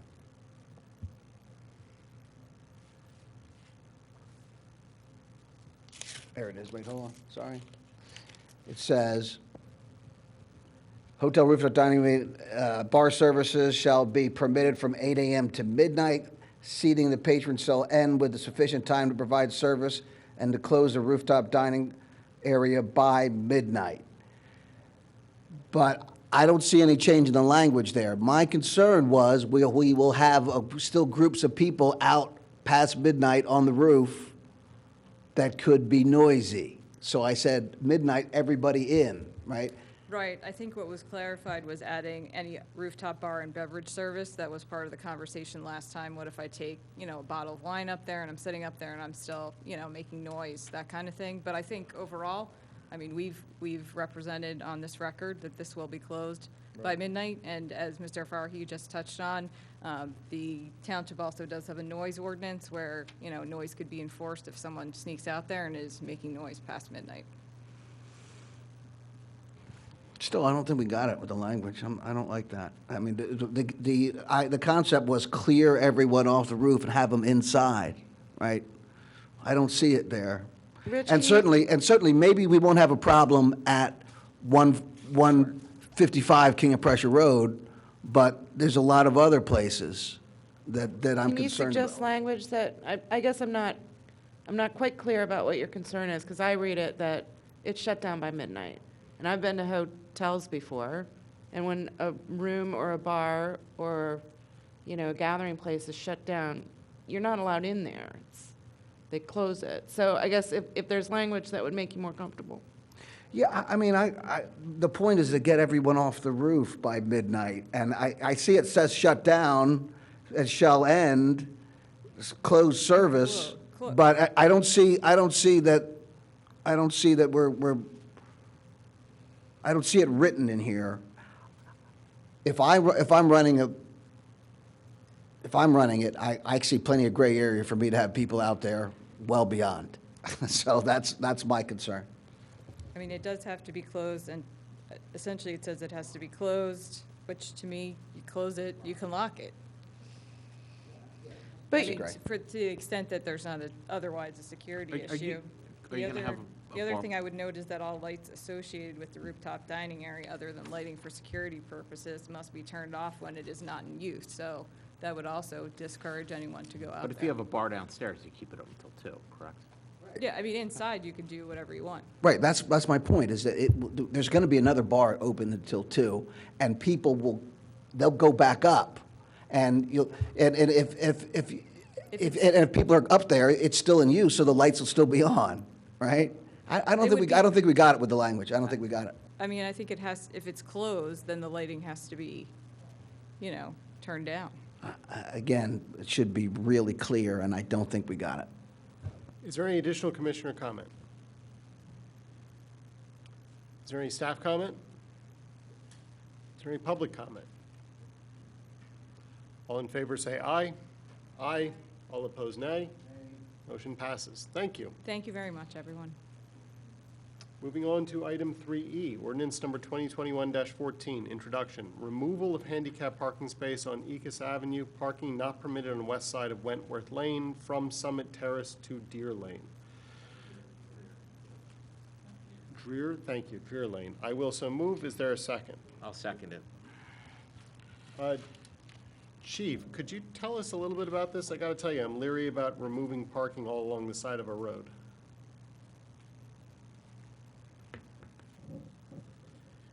Reference to this, Commissioner, we did an accounting of some spots that were located in the nearby streets there, Ikis, et cetera, and this one is just simply deleting that particular spot due to there not being a need for it, and that is a handicap restricted, so it would go back to open parking. And I'm totally fine with that. Makes perfect sense. I'm looking at the parking not permitted on the west side of Wentworth Lane from Summit Terrace to Deer Lane.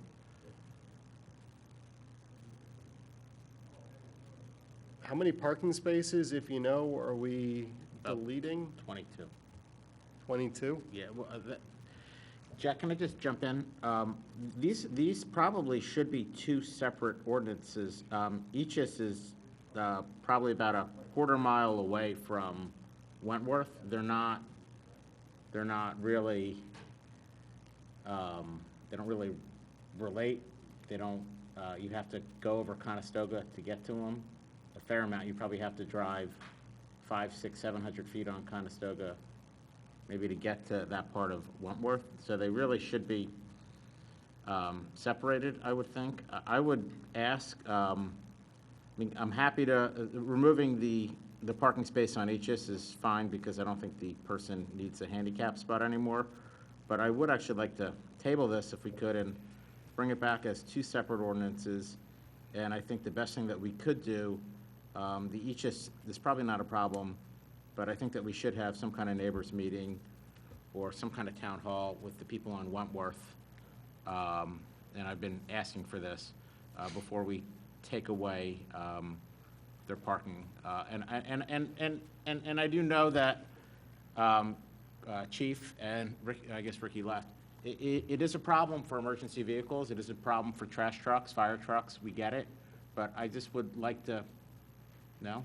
No, I'm ready to apologize. This okay. particular item should have only addressed Ikis. Okay, We can were we- not, can we just- we knew that you wanted a town hall on the Can I- Wentworth portion, and we knew we weren't there yet. No biggie. So I'm going to make a motion to table this tonight was supposed to just be Ikis. That's our Second. mistake. I apologize. Okay, because I don't want to.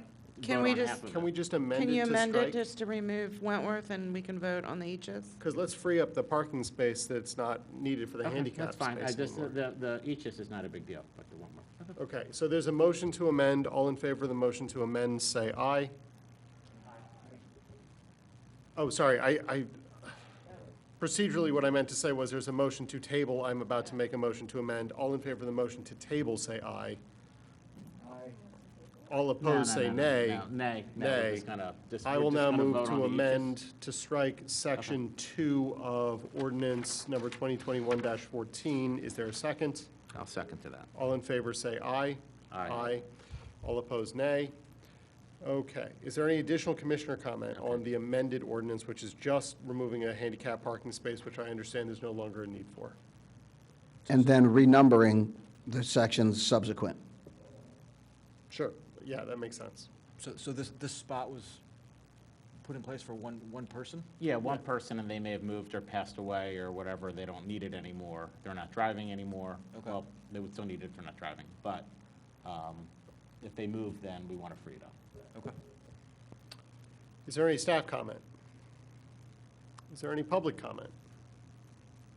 Hearing none, I will call the vote on the amended ordinance. All in favor say aye. Aye. All opposed, nay. Motion passes.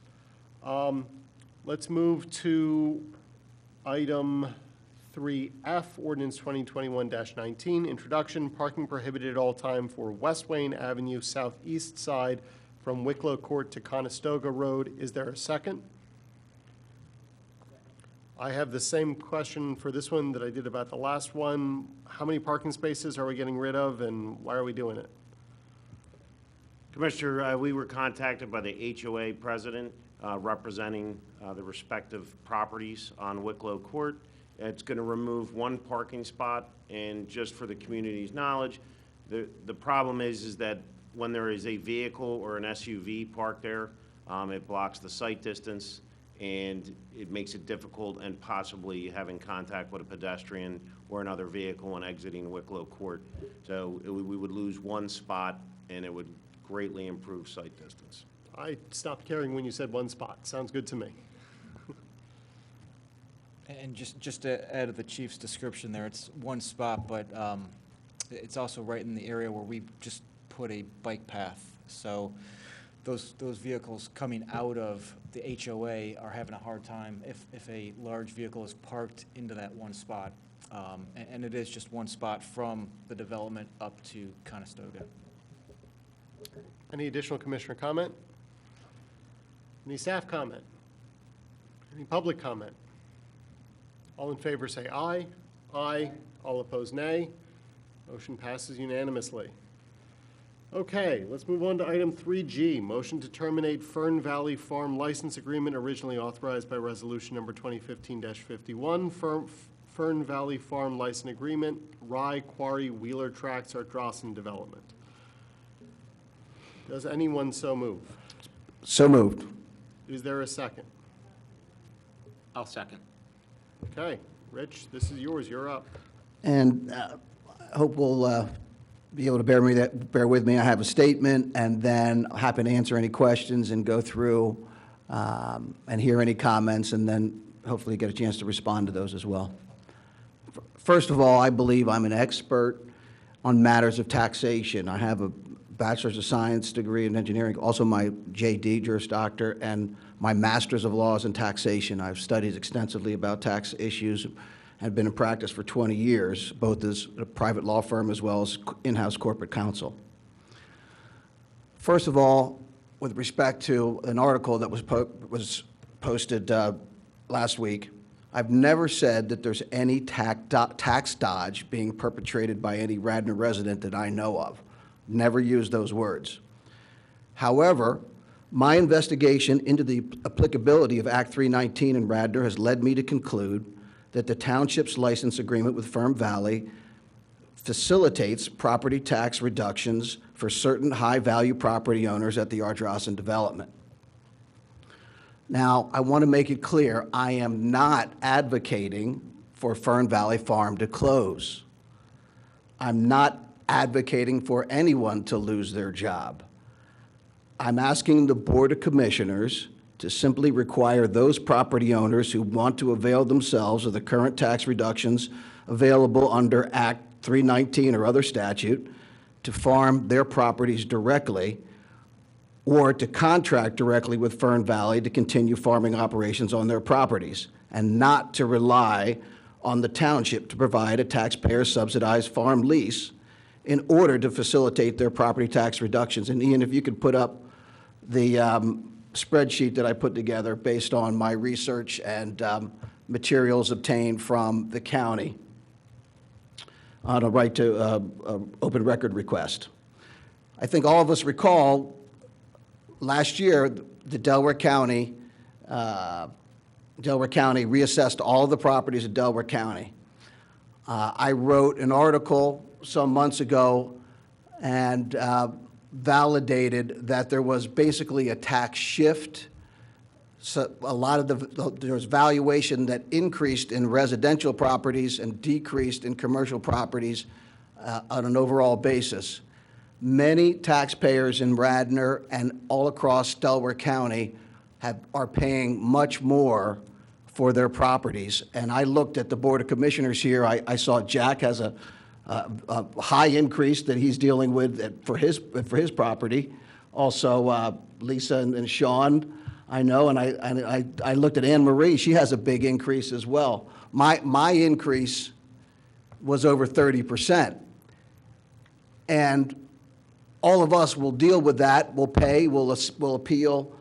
But my point is that is a recent event that has people focused on tax issues, and especially when we are talking about scrimping for money for the fire company, it's a consideration that we should really take into consideration every available reasonable tax collection that is valid and owed. So I want to make sure that we collect all of those. And because of this, property tax issues are on the forefront for many of us.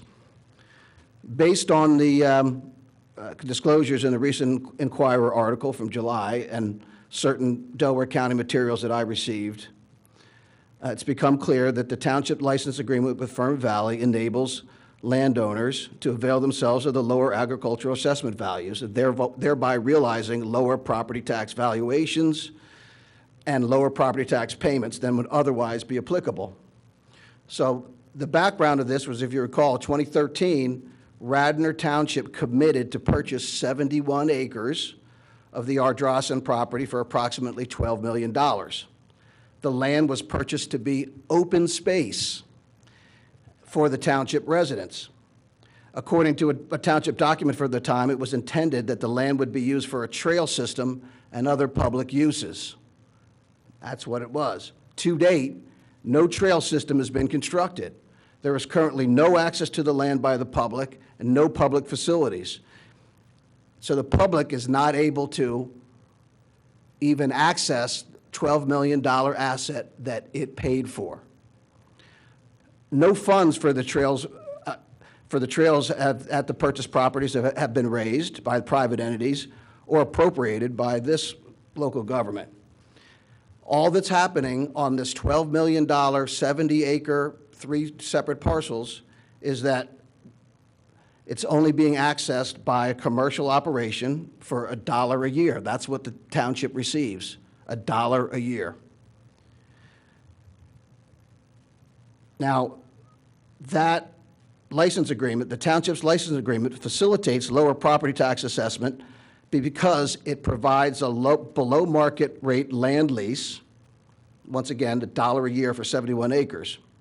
That below market land lease is necessary for maintaining active farming operations, including cattle grazing, the production of hay and corn by Fern Valley. The farm operator has acknowledged that the cattle operation depends on its use of the township's land. As Jack said, Resolution 2015-51 authorized the township's license agreement with Fern Valley, and that was in March of 2015. I was on this board and voted against it at the time. That authorization specifically states that the township desires to keep the land in active farming operations and maintenance. This active farming operation is required for the Ardrossan development properties to qualify for that Act 319 special assessment reduction.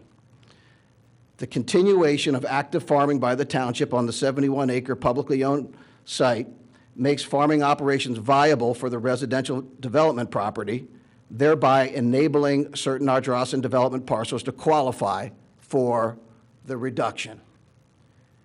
These agricultural reductions result in decreased aggregate municipal property tax revenue by $291,481 by my calculation. That includes township, county, and school district assessments.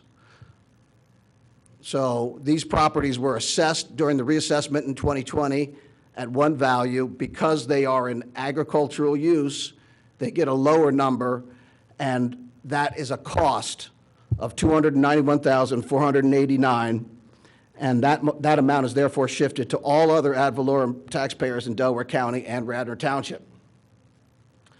However, despite all that, I am not seeking for the removal of Fern Valley. While I believe it unlikely that farming activities would be continued for long without the aid of a $1 a year taxpayer-subsidized lease, I have no objection to farming operations continuing on the applicable private properties currently receiving the agricultural tax benefits. I have absolutely no objection to Fern Valley continuing to operate at Ardrossan, and I hope that there can be an arrangement where they do so. I don't want anyone to lose their job or people for the farm to go away. What I want is to get the township out of the business of farming and out of the business of facilitating the farmland assessment reductions that it has been for the last 7 years.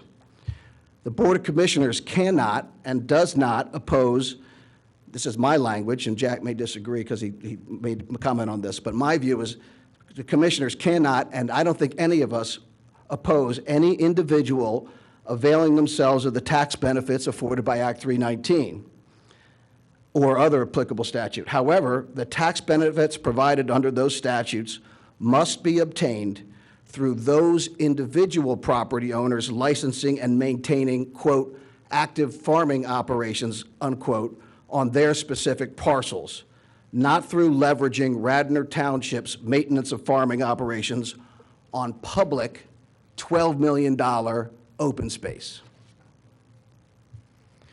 In addition, the $12 million township property should be utilized by the public who paid for it, not simply leased to others and having no access by the public on the property that they paid for.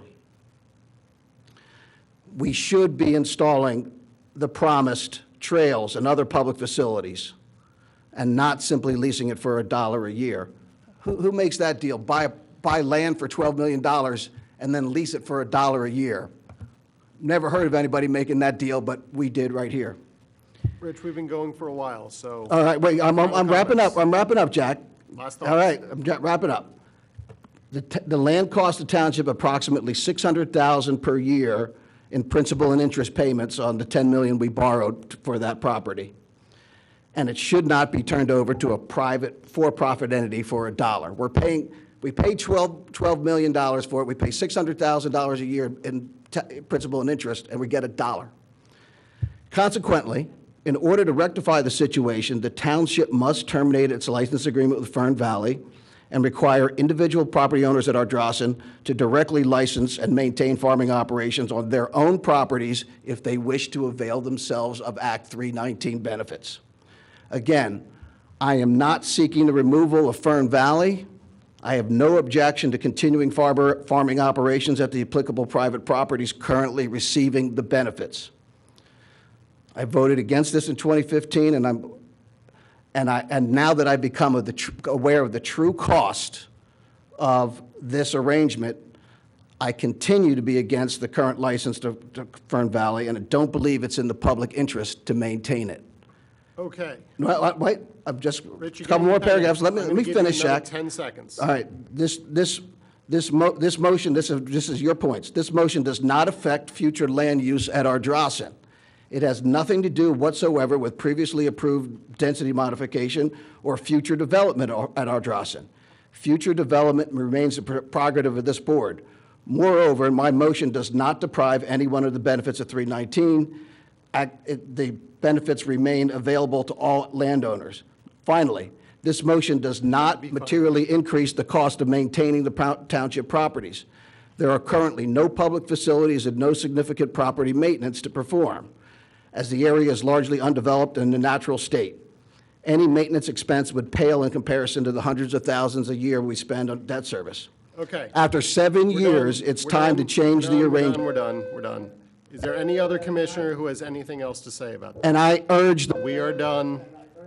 Commissioner Booker, you've been talking for like 5 years. Jack, More than 8 minutes. let me finish. I'm an elected official. I earned this care mic, if you're an and elected you are out of order. I don't urge care. this board to approve the motion for the reasons stated. Just be done. Oh, goodness. Is there anyone? You're who wants very to rude quickly and have petulant, a rebuttal? childlike person. Is there anyone who has a rebuttal? So I guess I just have one question. So, remove the 319, what would happen? So part of what makes the Ardrazin deal, the whole construct of it, so advantageous to the township, and I'm kind of surprised, Rich, that you would advocate for this, because what could be there, and certainly not, maybe not now, but what could have been there was 167 homes. So what is there now is 50 new building lots and 10 lots that have existing structures, so structures that were already there. So and what could still potentially be there, so these residents who are, utilizing this legal means of, a tax incentive to maintain, so they've bought multiple plots of land there. Some have been deeded back to the Natural Land Trust. Some are being used for agricultural purposes. And a lot of these properties, I want to note, are not what you or what everyone is considering, what you consider the Ardrazin, so what's there at the corner of Newtown and Darby Paoli and leading up Newtown Road. Many of these are from the original on the other side of Newtown Road. That's correct. And have multiple acres. So it would be easy for them to say, well, I don't want to utilize the land for this purpose anymore if I am not receiving this, this break, and then consolidate and sell off that land, and we would have additional development there. And can I finish? So I believe that what the zoning would permit, if that were to happen, would see substantial development. So then the impact on the infrastructure of the township, which on that side of the township already is iffy at best when it comes to the sewers. We just had to have a whole emergency reconstruction of part of the trunk line or whatever it is over there. So there's the sewers, there's the roads, there's the impact on the schools. And I recall I was on the school board when this land first came. This whole thing started with the idea that there could be 167 homes. And I will say there was a ripple of panic because the impact of that on the schools could be significant. So I ask, removing this 319 option, why would you take away? Why would we remove that option? Why would we penalize people for preserving open space? And to your question or your comment with regards to the trails, I know those were promised. Those have been, there is a design and a plan for that. What we lack is the funding to do so. And we need to work on that, and that is definitely, so I've got another 4 years to work on that, and that's definitely going to be one of my goals. So, I guess my main question is why would you risk the overdevelopment? And the other thing, and this is certainly more anecdotal than anything else, I've heard from so many residents since this has been on the agenda multiple times, and I have shared this out with the community. This is the last working farm in Delaware County. We in Radnor have that. That is special. I realize there are those that probably think it's not, but it is. Not only does it create jobs for, I think there's 8 or 10 people, but it is something that is iconic and is something that people treasure. And the one thing about Ardrossan, all of the land of Ardrossan, so what is considered kind of the new development of Ardrossan, and then the older, which used to be a cornfield, and when I was growing up, there on the corner where the larger homes are. All of that and all of that preservation is something special and important. And I don't see how canceling the lease with the farm would be advantageous to us in any way, nor do I see how that is going to be, in the long run, something that will benefit the township, because I believe the residents that have the land in what was formerly Ardrossan, was currently Ardrossan, they have bought into the idea of preserving the land as it was intended.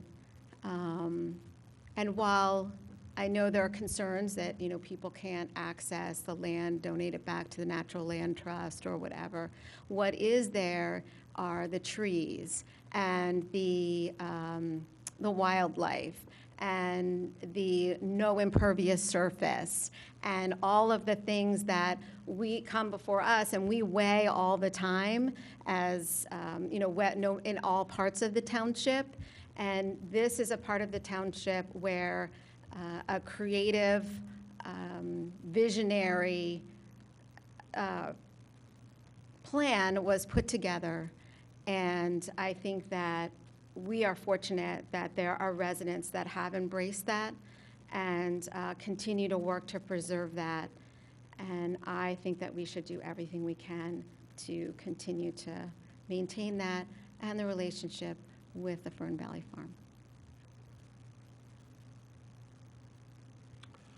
Is there any additional commissioner comment? I have a couple. So, in fact, I actually enjoyed hearing both what Lisa said and what you said, Rich. So my big feeling about this is it's not a good business proposition, at least from the dollars and cents standpoint. $1 a year, as you said, for a $12 million property, which we pay, what, $600,000 a year to carry it over 30 years. You can do the math. It's a 20-year mortgage. In the past, when we go out to bid, when we talk about our engineering companies, our legal services, and this board has said, well, we shouldn't sign a contract for more than 3 years and tie another board's hands. Well, how is this relevant? It's actually a very relevant comment, because we should basically say that every 3-4 years, we should be constantly going out to bid and finding, getting the most value for the taxpayer dollars. That being said, I don't think $1 per year is a value to the taxpayer. It's not. $1 per year, this should be a competitive process. It's not fair to the other land users. Who am I talking about? Soccer shots, they use our parks. They pay a lot of money for that. Or, I don't know if Little League pays for the parks, but we have a lot of other stakeholders that use our facilities and pay a lot of money for it. And this is not equitable. It's not fair that someone gets to pay $1 for basically to run a business for free, and other people have to pay whatever the fair market value is. So that is a big concern to me. It's not equitable. Do I want to see a small business fail? Absolutely not. And I think everyone here knows that, and I'm not even going to go talk about my feelings about small business. I am a small business owner. But everybody should be, especially in government, should be treated and have to play on the same playing field. So should it be canceled? I don't know, but there should be a competitive bid every year or 3 years or whatever. But why this guy gets to farm this land for $1, that doesn't make any sense. How this relates is I kind of grew up on a farm, even though I grew up in the area. My father's midlife crisis was a 30-acre farm on the eastern shore of Maryland. And when you're 13 years old and your friends are going to Margate and Ventnor and you're stuck in Cecil County, Maryland, you learn a lot about farming, unfortunately. So, and my father has cows, and he has crops, and he doesn't make any money on it, but he does try to find someone to give him whatever the fair value is for the land. Typically, it's an Amish person, and he works with them.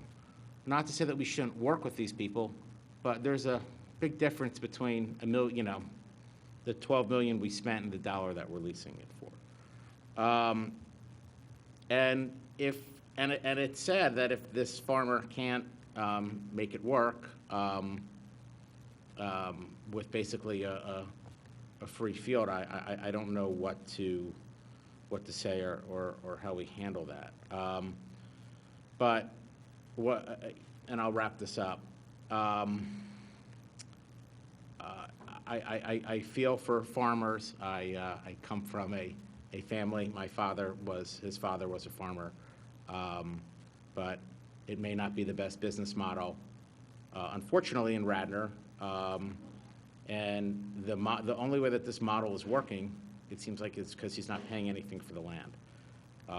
So let's try to work with this guy, his employees, and let's try to find a much more fair value than $1 per year. I think. Let me just, if you indulge me here, and I want to address some of Lisa's very salient points. Guys, we've First been of all, doing this for a long time. Yeah, but just let me just get through this, Jack. Jack, this is a people's business. Yeah, I mean, just let me get through this. We're talking about Let's do taxes. it real fast. Let's talk about No, it. no, Let's no, talk Jack, about how we're Jack, doing we it. shouldn't- Guys, we got to be done with this. All right, then I'm going to speak like Sean, this. sit No, down, you no, you're not going to child. mute us. You are not child. going to mute us, Jack. Sean, we are sit down. elected. No, we are Sean, elected sit to down. speak. We have freedom of speech. Do not silence us. Let's take a 5-minute break. Absolutely, let's do it. That's just going to extend things longer, Jack.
positive vacation, at least incompatible, but she's getting 2 to 3 transfusions a day.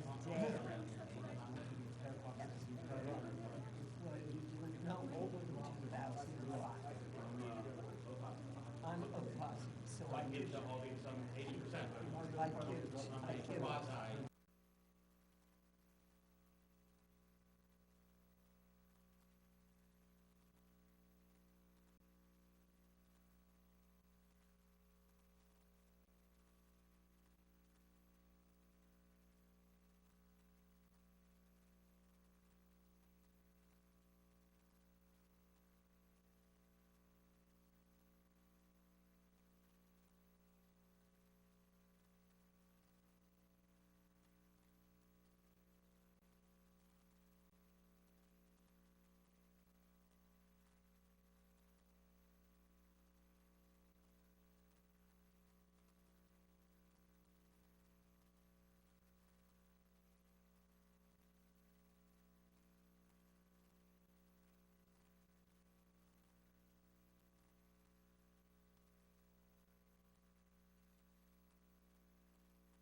Okay, let's start making our way back to the dais, and we can try this all again.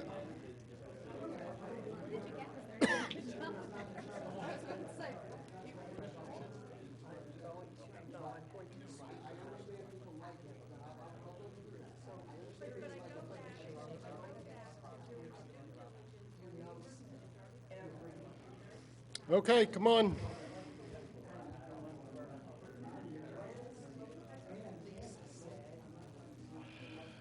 Can we We get can the all make our way commissioners back to the dais. back to the dais? I'm calling for any remaining commissioner comment on this item.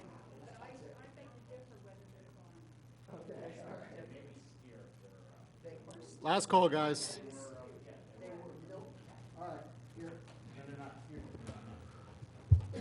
All right, Jack, let me just, again, reiterate a few salient issues. I am not proposing to eliminate any Act 319 or any other benefit that people are getting through having agriculture activities on their 10-plus acre parcels. Lisa is also correct that these are mainly the older sections of Ardrossan, and much of it is in the 6th Ward, not even in the 5th Ward, and the 4th Ward. However, the benefits of those 319 property tax assessment reductions should be obtained directly from those residents doing the active farming with on their own properties with their own contracts, not leveraging the township's $12 million very expensive open space asset, which the township bought and which the township indicated they wanted to keep as open space, and which will never revert to development. With or without the farming on there, it is open space for the public. It cannot be developed. It will never be developed. And it cannot ever result in greater density from terminating this lease.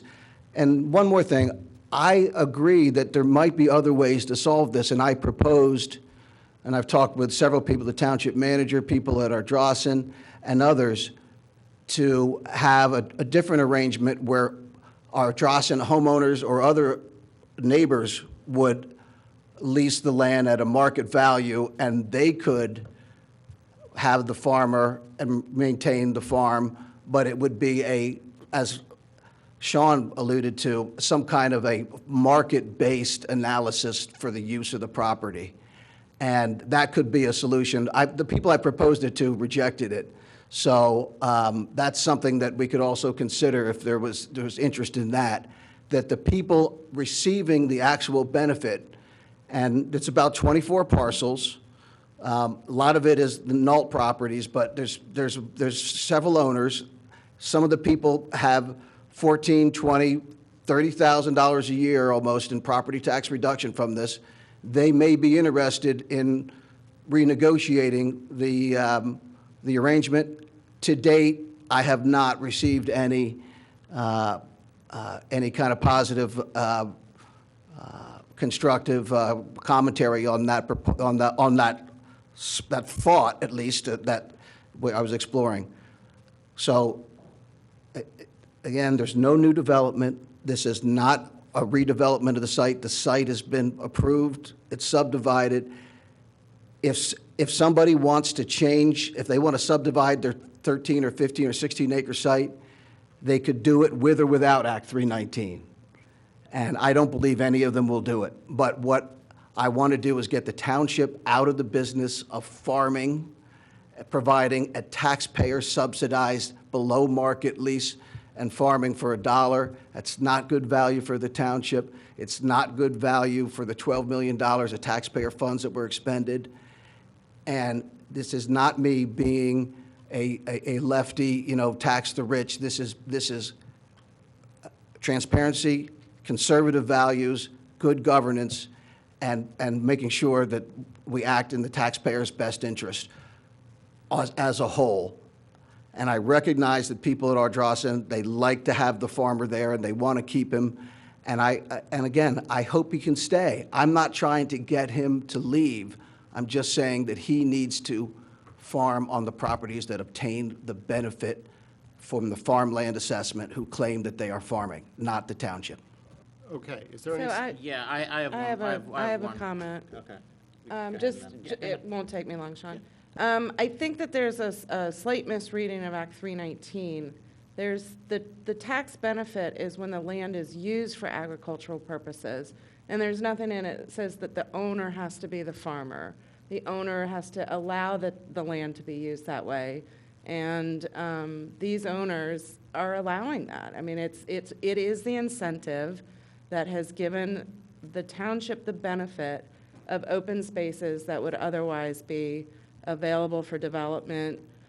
You know, maybe 2 generations from now, that family would hope to develop that land. You know, it doesn't mean in the moment we're going to lose that open space. But so the reason that it was written that way is so that landowners who may not have any farming skills will still allow the land to be farmed by another. And in this case, it's Fern Valley Farm is using it for grazing and cattle and agriculture. So I just want to make that point. We don't get to require that the owners become farmers in order to seek the benefit of a state tax benefit. It's not our law, it's the state law. So just to make that clear. Okay, one quick thing. So I am not for terminating this agreement, maybe terminating it, but it's kind of a repeal and replace. I don't want to terminate anything and put a farmer and jobs in jeopardy. So I think that I would like to see this tabled. I would like to see staff and the solicitor work to find a better agreement and then come back to the board with that. So that would be kind of my feeling on this, but I don't want to terminate something and cause angst amongst a small business. I would like to reevaluate this on a grander scale, and I think that's what makes the most sense. I have a motion for that. Put that motion. So all right, so the motion on the table right now is to terminate. And with respect to Maura, I appreciate your comments, but we don't administer 319 at all. It's up to the state and the county to verify that they are farming. And again, my proposal would not in any way affect that analysis. We don't get to tell them, but we do control what we do on the township property, and that's all this goes to. Is there a second for the motion? Well, so here's the motion. Alternative, I'd request the board direct staff, I would request that this board direct staff to determine the fair market value of the land currently licensed and either negotiate a fair market value license for the property or seek proposals from the public for the use of the property at market rates such that a portion of carrying costs for these properties is offset. I'll second that. All in favor, say aye. Aye. All opposed, nay. Nay. Motion fails. Okay, so we're back to the original proposal too, so that just failed. Yes. So back to the termination. If you don't vote for the termination, you're voting to maintain a tax benefit for extremely wealthy people. We understand that's your position. Okay, Is there so- any staff comment? Is there any public comment?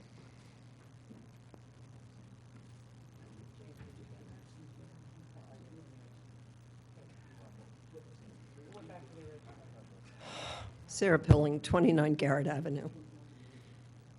In the last, well, not in the last 2 years, but all the years after the contract was signed, I had interaction with the farmer.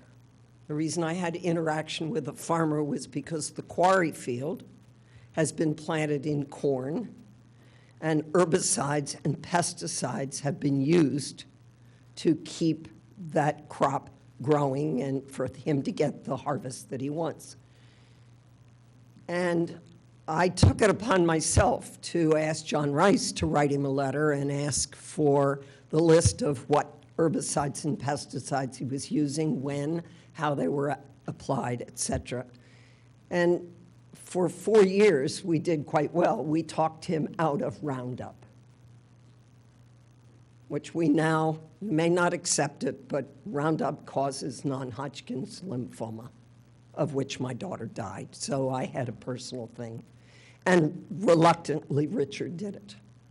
All along the quarry field in the long-range plan that the Natural Lands Trust did, the quarry field was not to have corn in it after a while. It was to be part of the trail to go down to the Wheeler Tract, now called the Sawmill Field or whatever you would like it.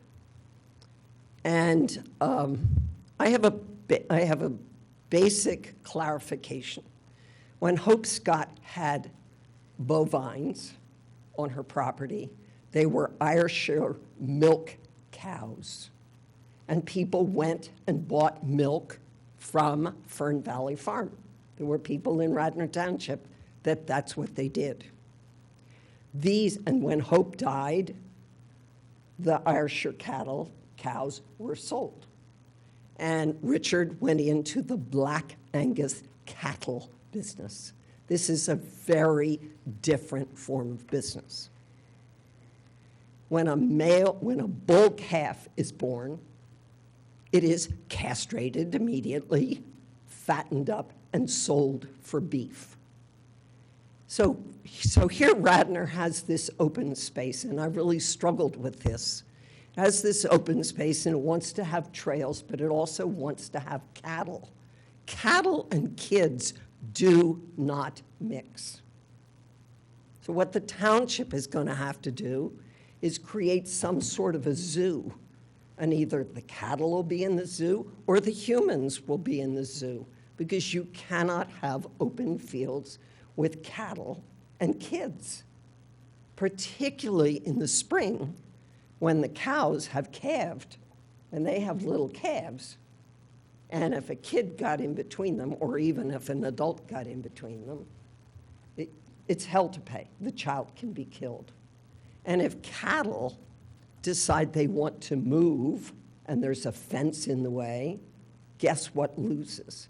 The fence. So this is an incompatible business. Now, I was told by a former commissioner, oh, Sarah, everybody loves the cows. And I was told last week in a shade tree meeting that the cows are a legacy. But it's not practical, folks. If you ever want to have access to that land, why can't Richard Dilheim move his cattle operation? It's a simple answer. Let him move them onto one of those big properties and let the township have its open space and develop its trails. It's the easiest answer in the world. So that's all I wanted to say. Is there any additional public comment? Hearing none, I'll call the vote. All in favor, say aye. Aye. All opposed, nay. Nay. Motion fails. Okay. Moving on to item 3H, Ordinance 2021-20, Introduction, amending Chapter 280, the Radnor Township Code, zoning ordinance by permitting an increase in building height in the Garrett Hill neighborhood, GHN, and Garrett Hill, Garrett Avenue, GHGA districts. Do I have a motion? Yeah, but I would actually like to table it to the next meeting. Okay. Both of them. So I'd like to table that one and the next one. Hear a motion to table items 3H and I. Second. I will second. Rich can second. All in favor, say aye. Aye. All opposed, nay. Items 3H and I are tabled. Reports of standing committees. Yeah, I'll just want to give a shout out to Tammy Cohen, who's been working real hard with on the park side of things with Parks and Rec, handling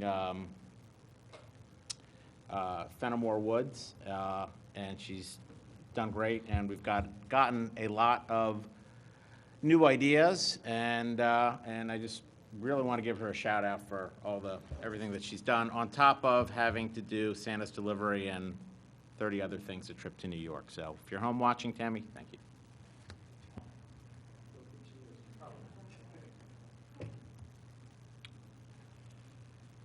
Hearing no additional reports, do we have any new business? I have new business. Go ahead. Sure. This is to you, Commissioner Larkin. Unfortunately, when commissioners say something contrary to your opinion, you either try to gavel them or cut their mics. No one has forced you to become president, something that you volunteered. the people's business, as I've said this, goes into the night. If you're unable to execute your duties, then you should resign as president. I mean, you gavel, you cut the mics, and I am disappointed with this, but I have very little confidence in your leadership to represent the township. So I would just ask that you just, I don't know if there's another meeting or something, but it's 9:28, and we need to talk. And if you let us talk, then the meetings will end quicker. But if you try to hold us back because it's something that you don't like or you don't think is relevant, that's not the case. I remember at a bunch of meetings, you're like, go talk for 5 minutes, talk about baseball scores, I don't care. Just have the same set of standards, please. Thank you. I agree with Sean. That's absolutely the case. You cannot abridge the right of speech. We are elected officials. We earn the right to speak. You're completely out of hand. I would like to thank Sarah Pilling for her comments. Sarah and I are polar opposites politically, but we agree on this, and you can mark it down as a historic night. Actually, we agree on more than what, because she's a classic liberal. I disagree with her on a lot of her positions, but I know that they're well taken and well founded. And the best point was about cows versus cattle, especially, which I thank you for bringing that out. But we go much quicker, Jack, if you don't take breaks and you let the people speak and the business be done. And if you don't like it, that's part of the process. Great. Do And, we have any and old Lisa, business? I'm disappointed that you really don't want to discuss the issue. You just say, I disagree with you, and I don't want to talk about it. That's really not good I did discuss the representation. issue. I made my You comments said on you the made your dais. comment and Thank you refused to talk about it because you're I not made my you're not comments open to on the dais. listening Thank you. to open. You're not business? listening. You're not going to listen to facts and Jack, understand the I issues. do have one issue. Floor is yours. Thank you. I'll note I have not spoken much tonight, so. For which I love you dearly. So just driving through a couple other towns in the area, they have a downtown area decorated with American flags, which I am told that Radnor used to have, and just wondering what's the process to get that back after the holidays when we take down the Christmas decorations. Is there a way that we can line in the streets, put the American flags back up? Well, I mean, the quick answer is yeah. I would ask if we could work with the WBA and get their input as we would do. I mean, the decorations that are hung now are the WBA's, so we would work with them, and we can certainly come back to the board with something. All right, I appreciate it. Jack, can I just go into old business? Bill, is there an update on the cemetery fence? We are scheduling a meeting with the developer in question that owes the money or agreed to pay the money. He had requested that meeting, so we're trying to get that scheduled for next week. But the agreement is there, like we've been able to identify the money, the project, and the stipulations? Yeah, as we sit here now, I am confident of all of those things, yes. Public comment. Hearing none, I will move to adjourn. Is there a second? All in Second. favor, say aye. Aye. All opposed, nay. Motion passes. We are adjourned.